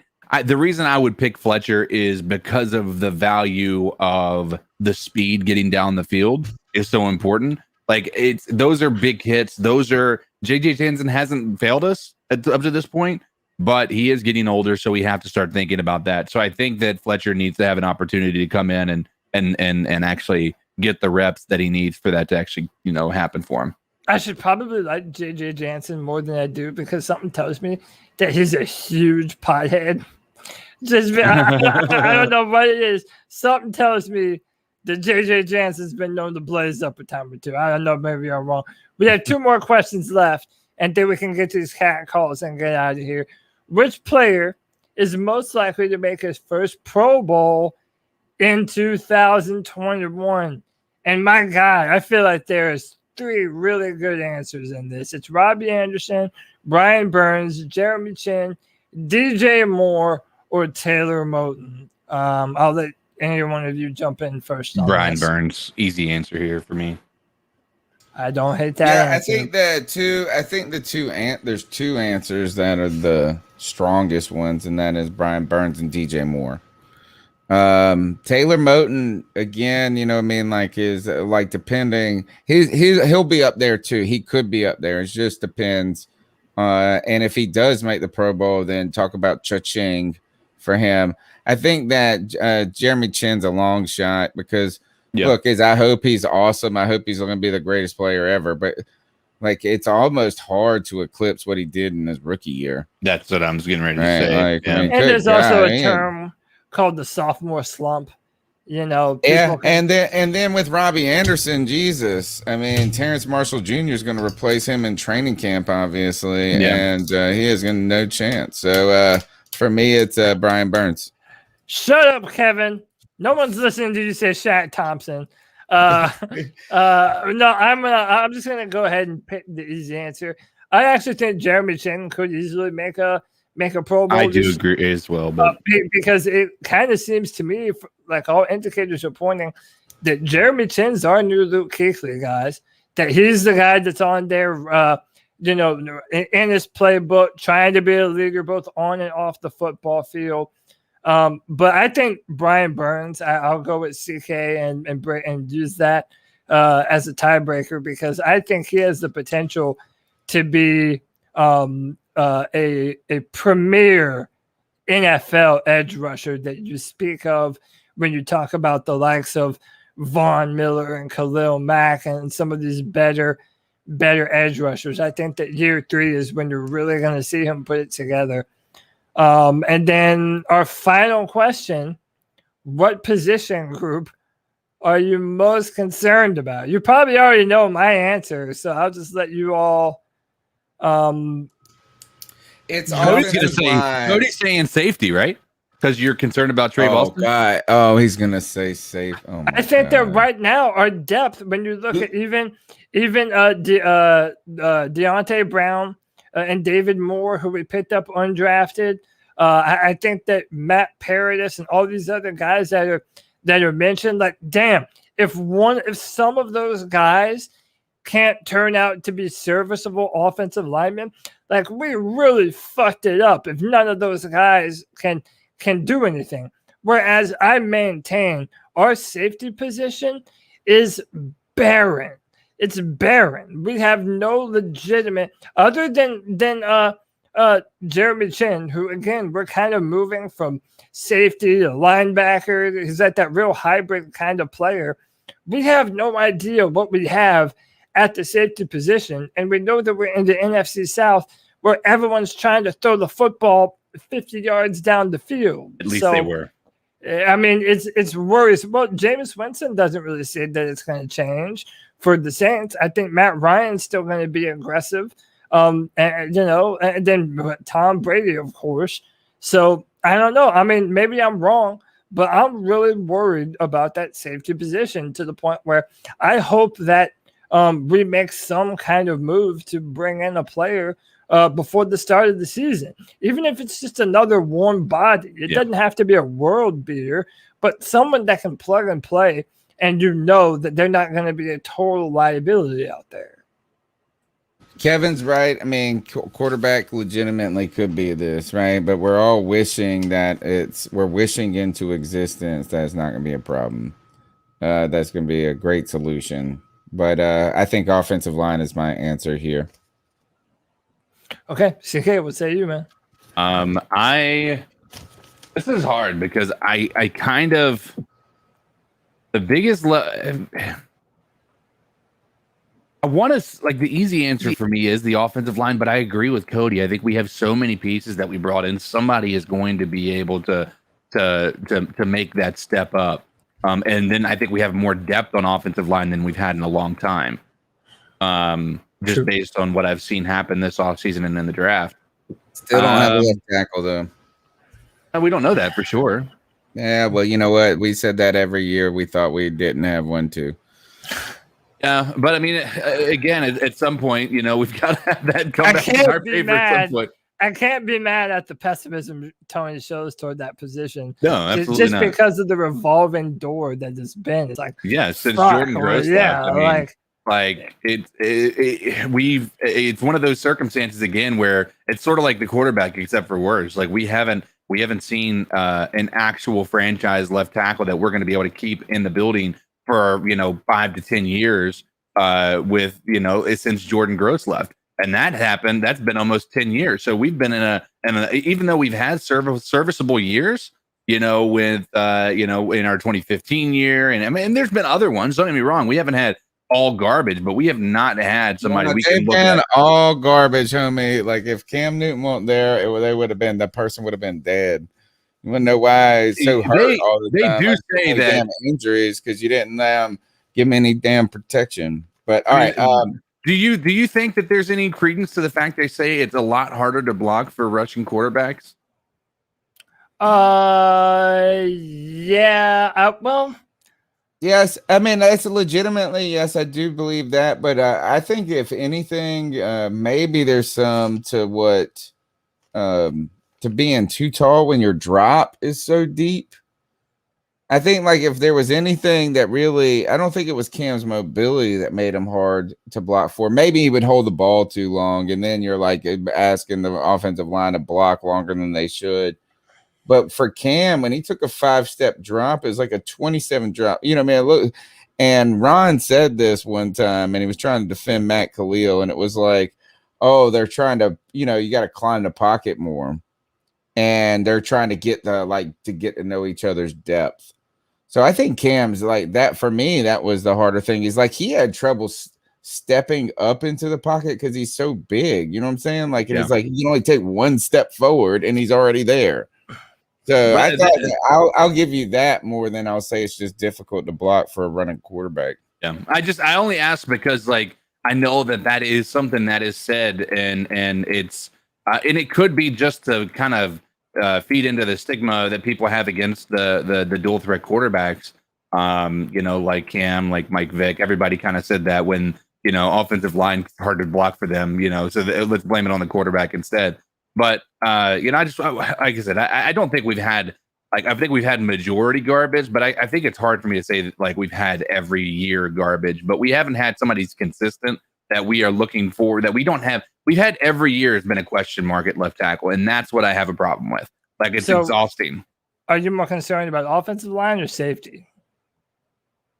I'm not as concerned about safety, like as others are. You know, and my reason is I feel like, and call me crazy, right? But I feel like the safety is more, you know, is something that can be filled in by a Trey Boston, right? By somebody, by anybody. Yeah. Bro, you want to think it's been over 10 years since we had a franchise left tackle. It's been like 15 years since we had a franchise safety. Mike safety isn't sexy, dude. Like the Panthers don't care about the safety position, period. Yeah. They don't care about it at all. And honestly, the safety is irrelevant if we get a good push. Good, Cody. Like that's the thing is for me, it's like I understand that we don't have any real talent or names that we know. And I mean, and I think Trey Boston's a player who can be pretty good on a team that has a lot of talent around him. So would he be the worst fit on this team? No. But it's not like oh my God, we lost Trey Boston, bro. Like, do you think it was worth? Do you think it was worth cutting him? I mean, we do this. I thought he was pretty cheap too. I don't even know. I thought so too. That's why I asked. I don't know. I feel like we do this song and dance with Trey Boston every year. It's like, oh, is it you know serviceable or does it suck? You know, like. I don't know, man. It depends on the week. It depends on if he makes the tackle or not. Actually, he tackled better last year than he's ever tackled. He's notoriously been a terrible tackler. I know we're gonna get the cat call, so all I'll do is say this: right. I'm just worried about our depth, and I think I have a legitimate reason to be worried. And not only a pass-happy NFL, but a pass-happy NFC South, and I think it's a legitimate concern. All right, you're listening to the C3 Panthers podcast. Go ahead and smash the thumbs up button. Call into the show at 252-228-5098. Don't forget that the cat calls are powered by Avolta. You want to quit renting your energy, own your energy, achieve energy independence with no money down. If you're a homeowner in North or South Carolina, call Kevin Brown, Solar Consultant with Avolta, 704-215-3373. Quit renting your energy, achieve energy independence, add equity, all of that jazz. Fixed rate for life. Avolta, Kevin Brown, Panthers fans say, hey, Kevin, heard about it on the C3 Panthers podcast. He'll give you a special deal because he's a Panthers fan. All right, let's go ahead and jump into these calls. So what are your thoughts on catcalling? Yeah, it's pretty. You shouldn't do that to somebody. And how did that make you feel? Very uncomfortable. So how do you think catcalling makes the person feel? It feels good, like. Hey, Panthers podcast, my brothers, how y'all doing? G. Cavassier. What up, So, G? I don't know about y'all, but I'm ready for the season to start. I know. Hey, I'm watching Oh, NFL yeah. Network. Y'all probably seen it with what's that dude's name? I forgot his damn name. He was a linebacker for the damn Patriots. Willie McGinnis, that's his yep. name. He was saying that, Carolina got a defense. When you look at our damn defense, our defense this year looks kind of stout. I agree. But with me saying that, I ain't trying to be the burden of bad news, but 2019 defense looked good as hell. Y'all remember that shit? I do. McCoy, over, man. We had Bruce Irvin. We had I do. Shaq right there. We had a good defense. We couldn't stop the run to save our damn lives, man. But I believe with Phil Snow, even though I really don't like him, tell you the truth, as a defensive coordinator, hopefully he can get defense that's similar to McDermott. I know. It's been years since we've seen that, but I think our defense is going to be okay. My question is, before I go, is Hassan Reddick going to play outside linebacker, or is he going to play defensive end? And if he plays outside linebacker, is he taking Jermaine Carter's spot? What y'all think about that? Keep it. I say defensive end. I think he's brought in as a defensive end.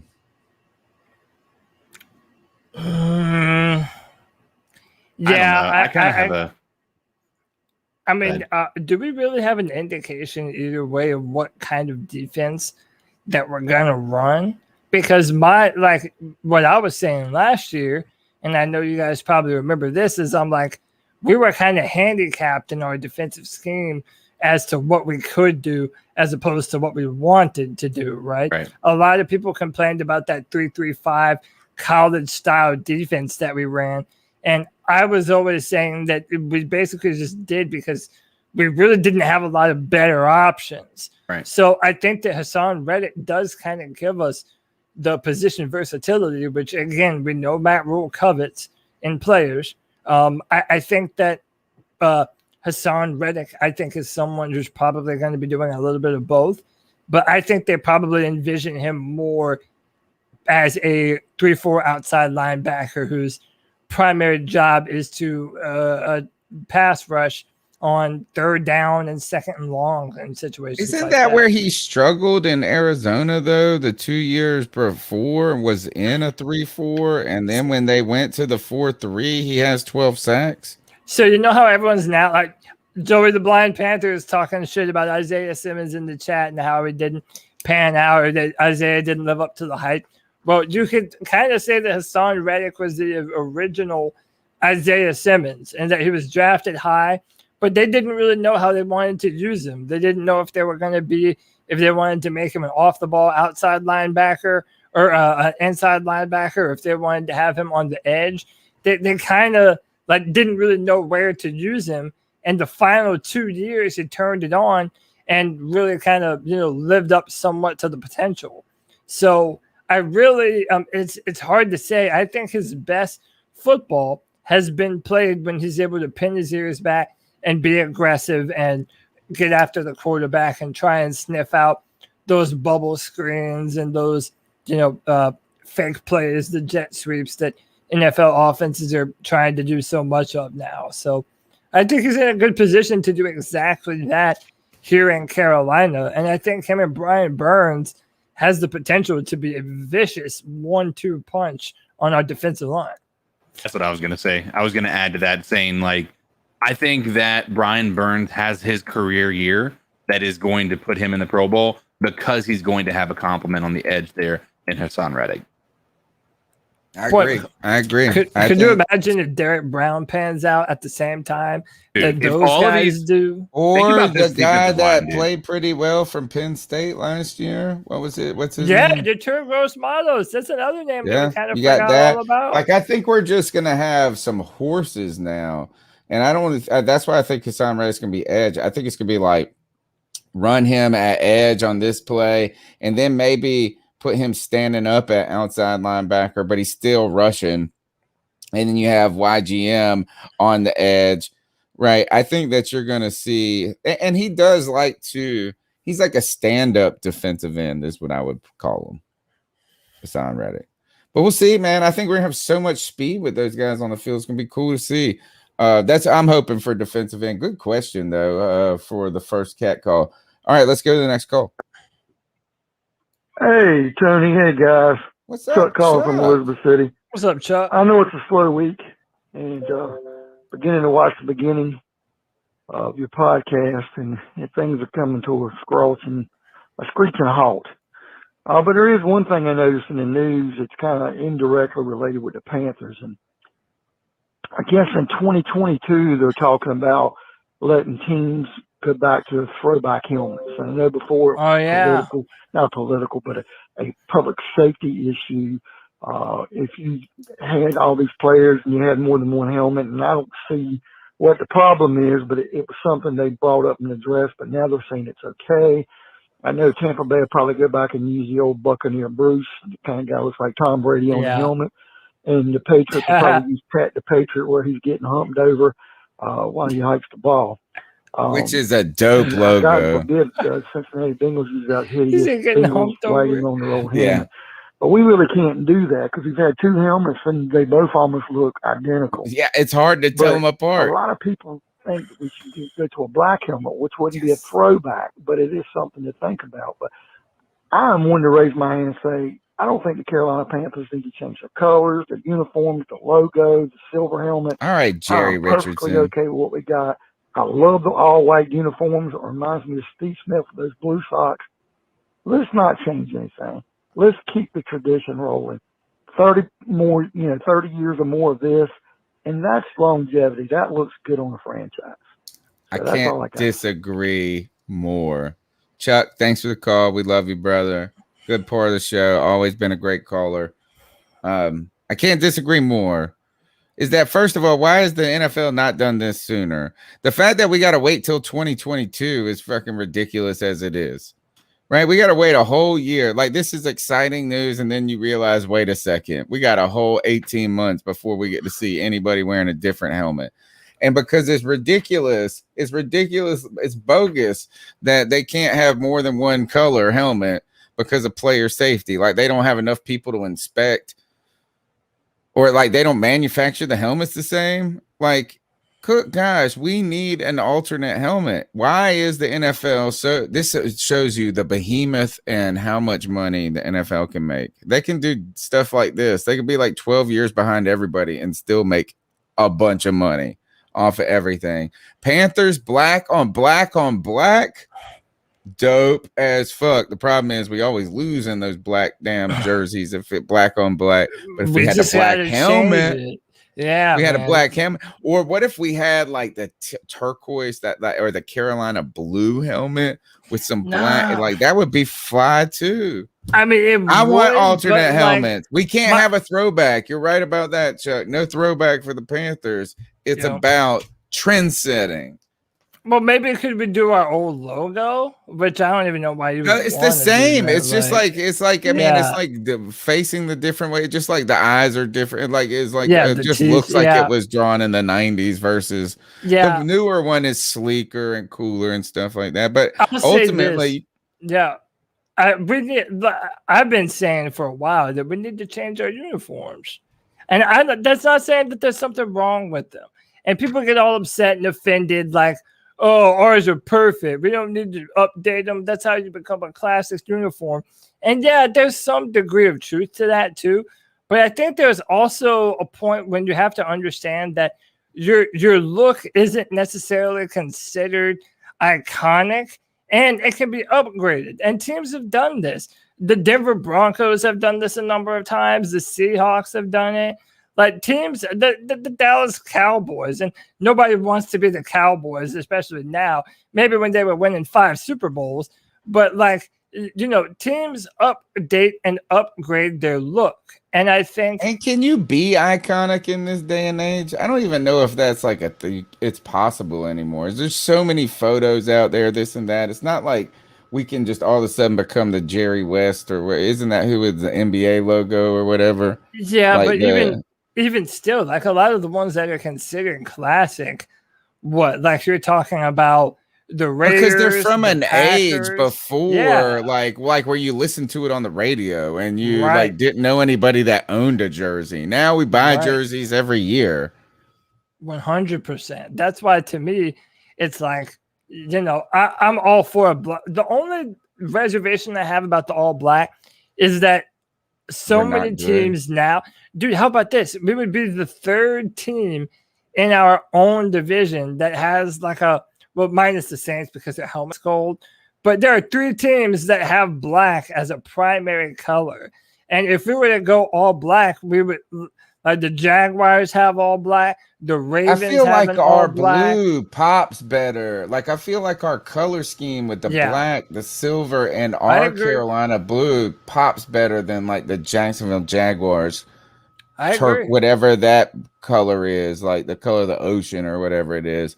Yeah. You know what I mean? And so I get that, but I feel like we have, or we could do like a chrome helmet or something, like something that's silver, I don't know. I love all of these mock helmets that they draw up. Like I'm like, man, let's put it on them. So go to the next one, and I'll bring up one that I have on my computer that I like a lot. all right, next go. Yeah. Yo, C3 Nation, Panther Nation. It's your boy Josh from Mass. What up, Josh? But it's been, what up, Josh? we in the slow drippings of the off season, man. We're just watching that turkey slowly cook as it spins and spins in that Showtime rotisserie, brought to you by Ronco. And we just watching the juices drip, and we waiting with anticipation for September, and maybe even some of August. Preseason might be a little bit telling this year. Might be some things worth seeing. But yeah, man, I so much anticipation for this season. I can't wait to see how our defense shakes out. I really think, I'm in agreement with Brian Burns and what a lot of the analysts are saying. I think this defense is at a point where this can be like not just a very foundational year in terms of getting, having really all the pieces that you need to be a successful defensive unit, but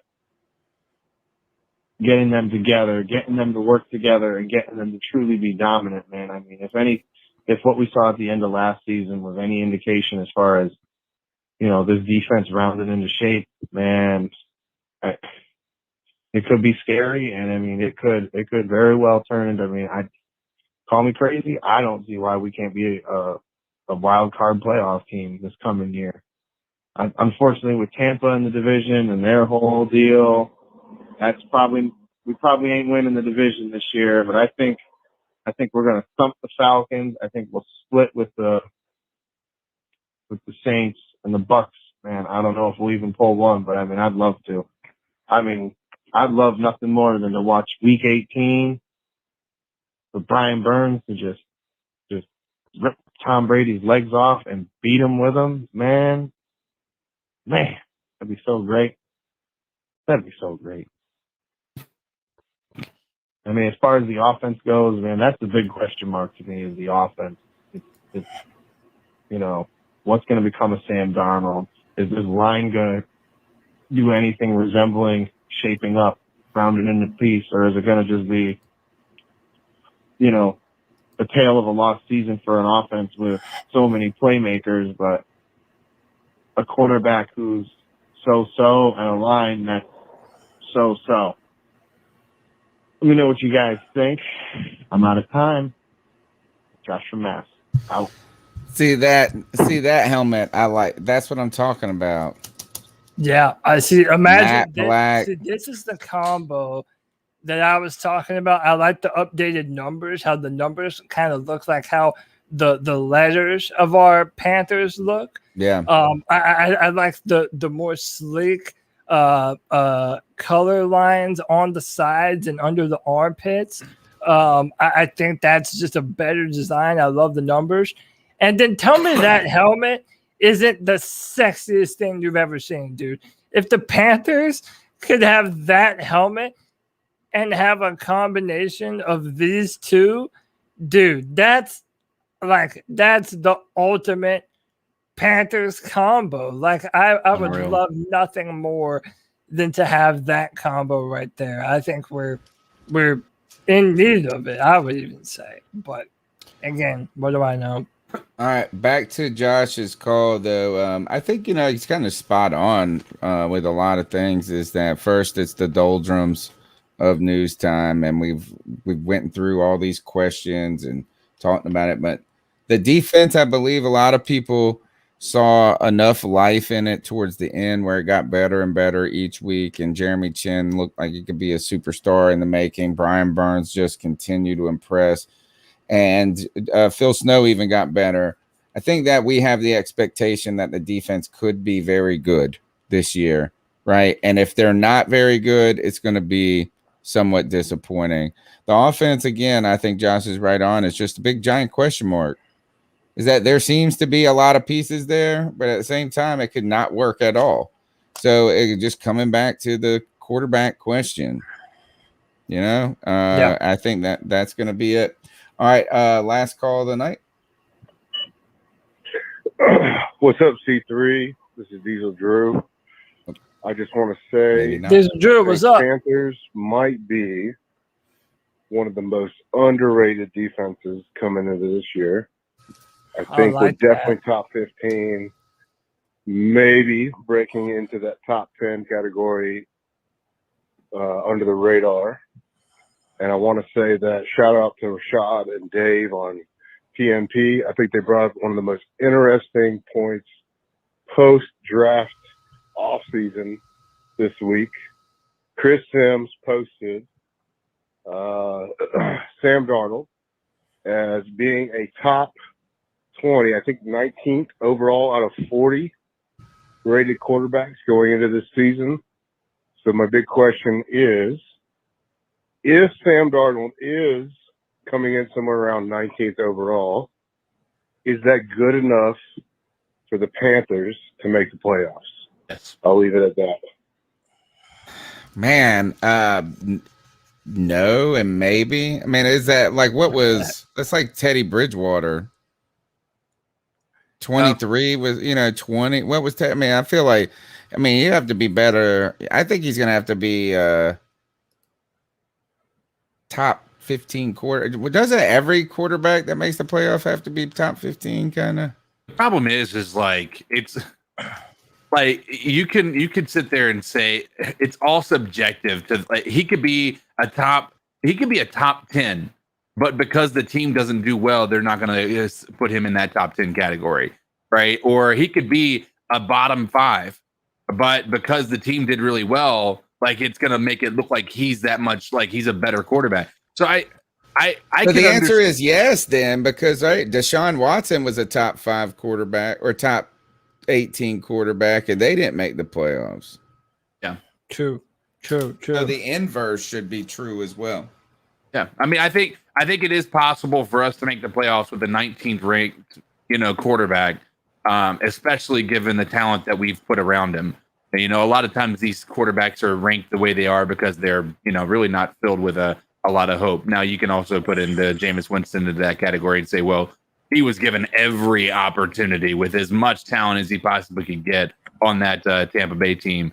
And the moment that he leaves, they win a Super Bowl. So I think it's possible. We've seen things happen. We've seen it happen. We've seen people who, Nick Foles was a backup and he came in and won a Super Bowl, right? I mean, it's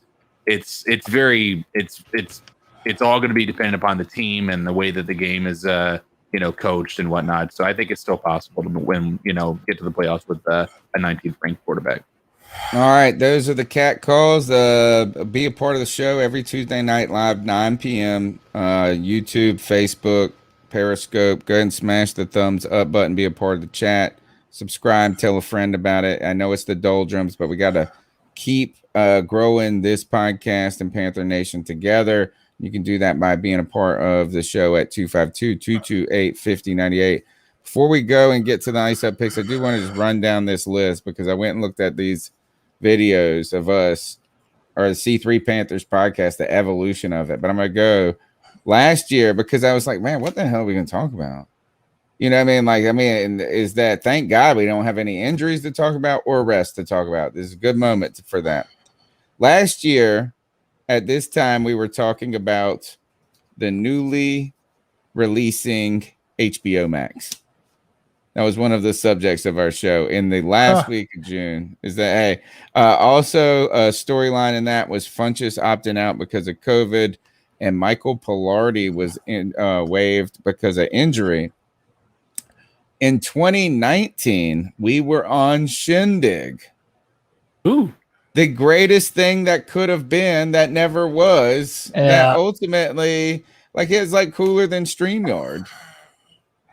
At the time, man, we were loving some Shindig, man. We were excited about it. It was too many technical difficulties, too many bugs. But imagine if they could have made it to COVID and gotten some real loot. Dude, they could have been like the Zoom or something. You know what I'm saying? Yeah, it's almost like they just didn't have enough foresight just to stick it through. They never updated enough. They never got back with us enough on any feedback. I don't even know. I don't even know how to get in the login. I couldn't even reset my password. All right. Also, last year at this was time, I on the squad on the 19th on the 2019? Yes. I think you were in one of these. You were in your car.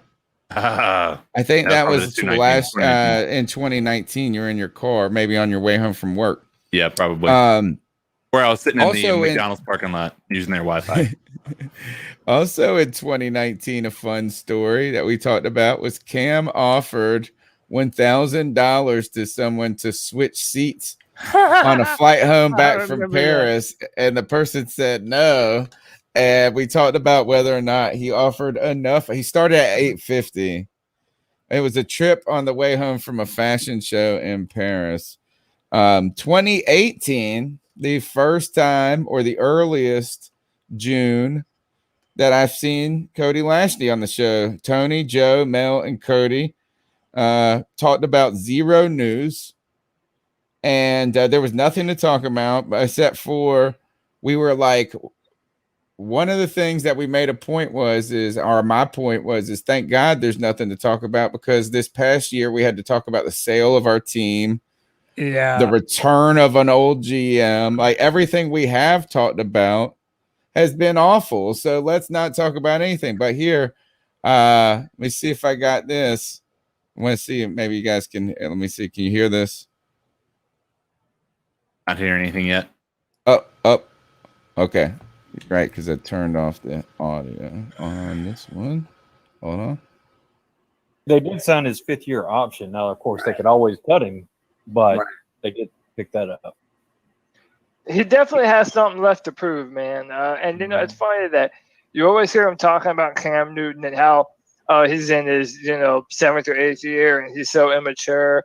And after the video of him shouting at the kids and everything, but I mean, maybe I'm just not listening to the right sources, but I feel like even still, Jameis doesn't get the time. All right. So basically, one of the things is the same conversation we're still having. A, B. No. I wanted to ask this. That was a young Cody Lashley early debut on the C3 Panthers podcast.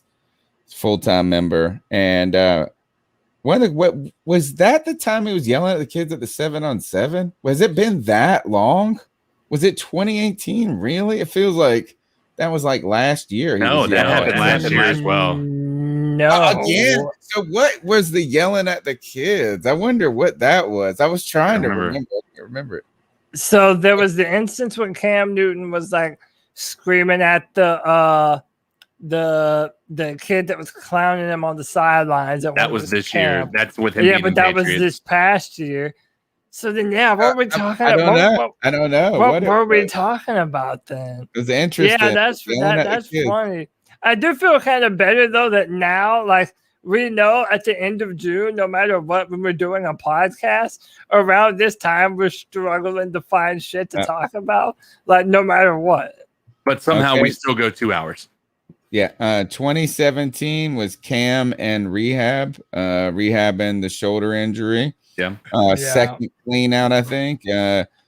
Buddy Ryan, Hall of Fame defensive coordinator for the 1985 Bears, passed away. and we talked about his relationship with Ron Rivera. 2016, we were talking about Kuechly, the coach on the fields, and how he made that defense of 2015 much better than it probably was. Or, you know what I mean? Like he was instrumental. 2015, this is funny. The sign, I used to keep a sign like Woody Page did on Around the Horn, where I would just write something on it and just have it in the background as like my background. And my sign said Benjamin's Donuts. And that was before he was injured. We were talking about the potential of a Funchess Benjamin tandem, and then Benjamin ended up being injured in preseason. Also, fun fact, a guy who works for the NFL Network by the name of Matt Harmon was our guest on that show, and he used to do this thing called the receiver, but like it had a little, and he was just an early analytics guy. All right, but that's what I went and did.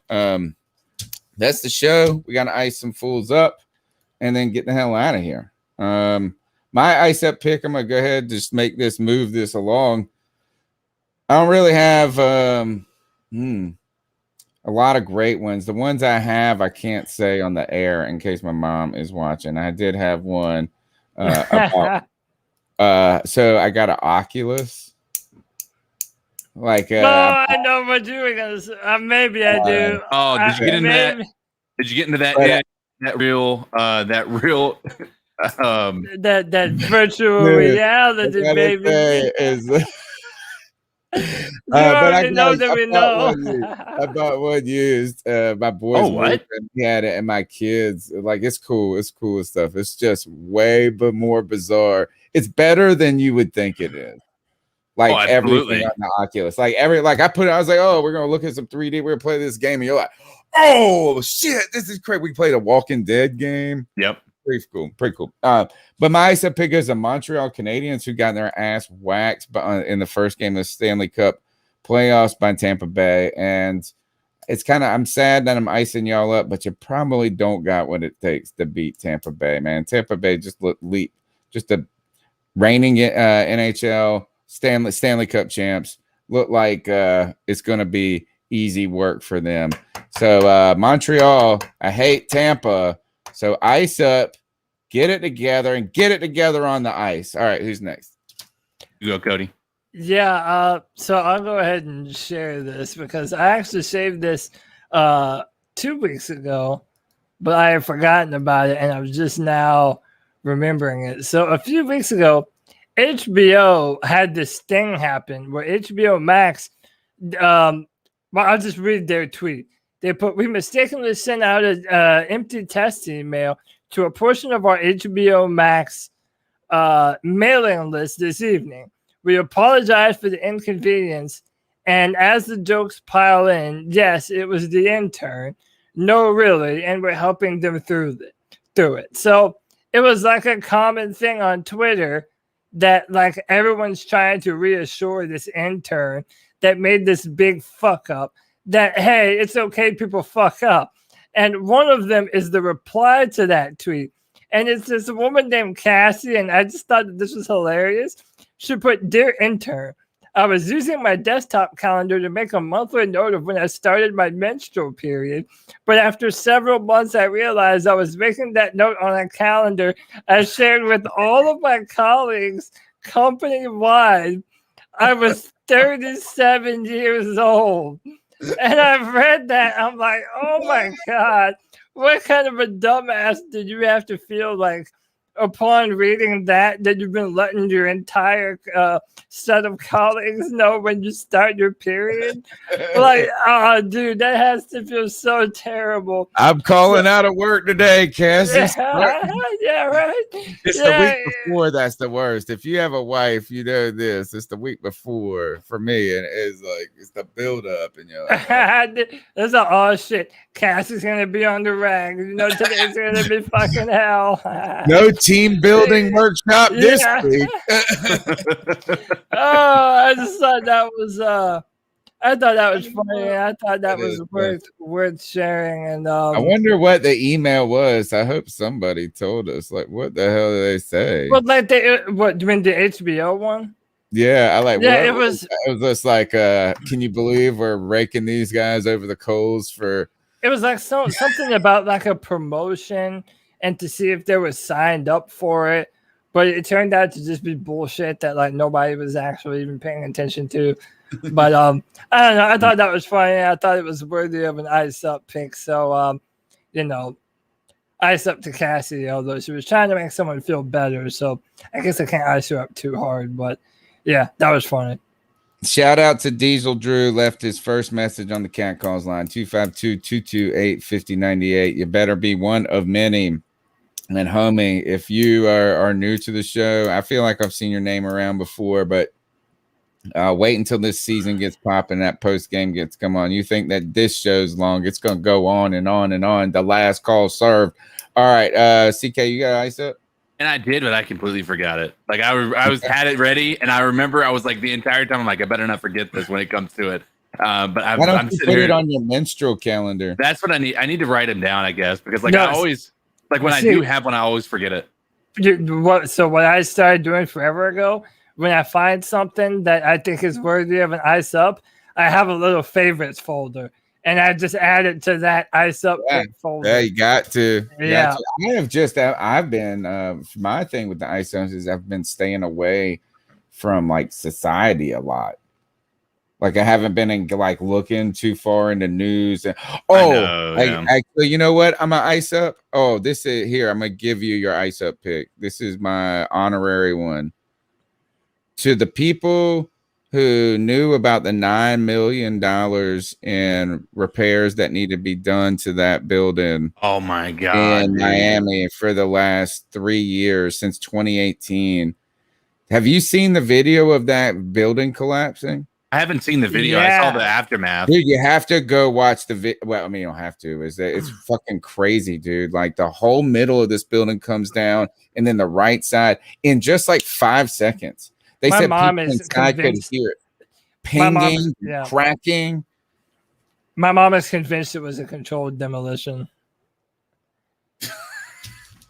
Well, and that's the thing. It's like I don't like, dude, especially in today's world. What am I supposed to say? No, it wasn't, dude. I don't know shit about. How can you say it is though? I mean, you can't say I do. Here is that there was needed repairs. They knew about $9 million worth of repairs from going back to 2018. I heard some people have said that it's got to do. It's like shedding light on the larger problems facing in the United States as a whole. In the sea, like these coastal cities. Ultimately, Miami being like the foundation. They said the foundation was salt too. Somebody said this. Again, I haven't read a lot about it, this or that. Yeah. You know, for all I know, it could be a controlled demolition. But either way, what if you did that, then it was a terrorist act. Because there were like 90, there's like hundreds of people. There's like 100 people there. People were living in the fucking building, dude. Yeah. Like they were living in it. I don't necessarily think that it was a controlled demolition. Like, I mean, I get why people, want to, believe those things because, I mean, obviously when you look at it, I mean, those things don't happen every day. Right now, right? Those things don't happen every day. But I mean, the part that I think is the bigger, like you said, even beyond that, is the way that our like how many times is this? I know this isn't something that happens all the time, but like this exact scenario happened in London, where that one apartment building fell down, like it just completely collapsed.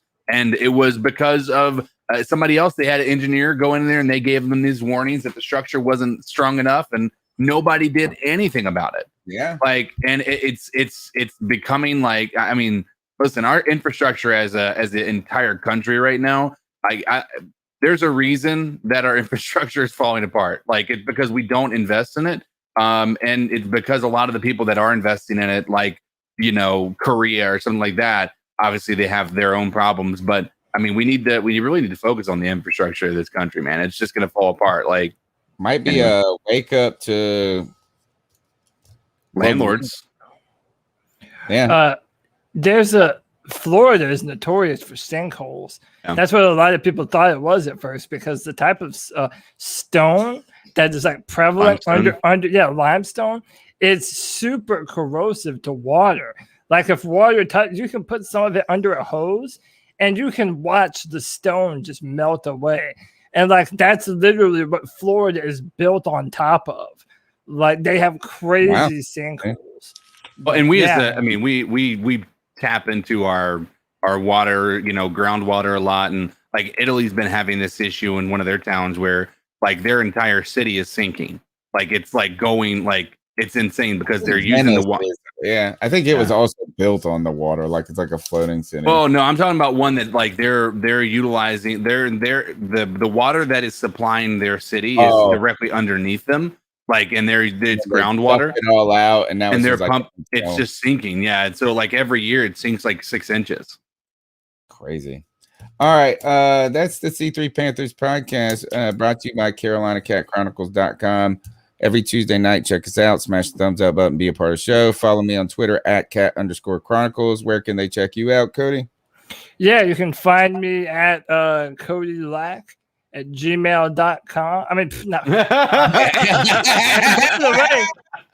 the way, and if you want to email them, you can do that too. And you know what? That actually is my email, but I almost never check it for anything other than like really this podcast and draft tech stuff. So even if you wanted to message me there, I probably wouldn't respond to you. But on Twitter, Cody Lack, CODYLAC. My social is 22. No, I'm just playing. No, won't do that. And you can find all this stuff on Draft Tech. And that's every Wednesday. So sweet. All right. That's me. CK, where can they find you? You can find me on Facebook, Twitch, YouTube, Twitter, Instagram. I mean, you can find me everywhere, really. And it's Codizzle Allen pretty much everywhere. So just go look me up. I do stuff. He streams stuff. He makes videos and stuff. Now he's becoming a movie producer and stuff. All right, man. Thanks, guys, for your help tonight. We'll see you guys next Tuesday. Until then, keep pounding. Pounding. Oh, yeah.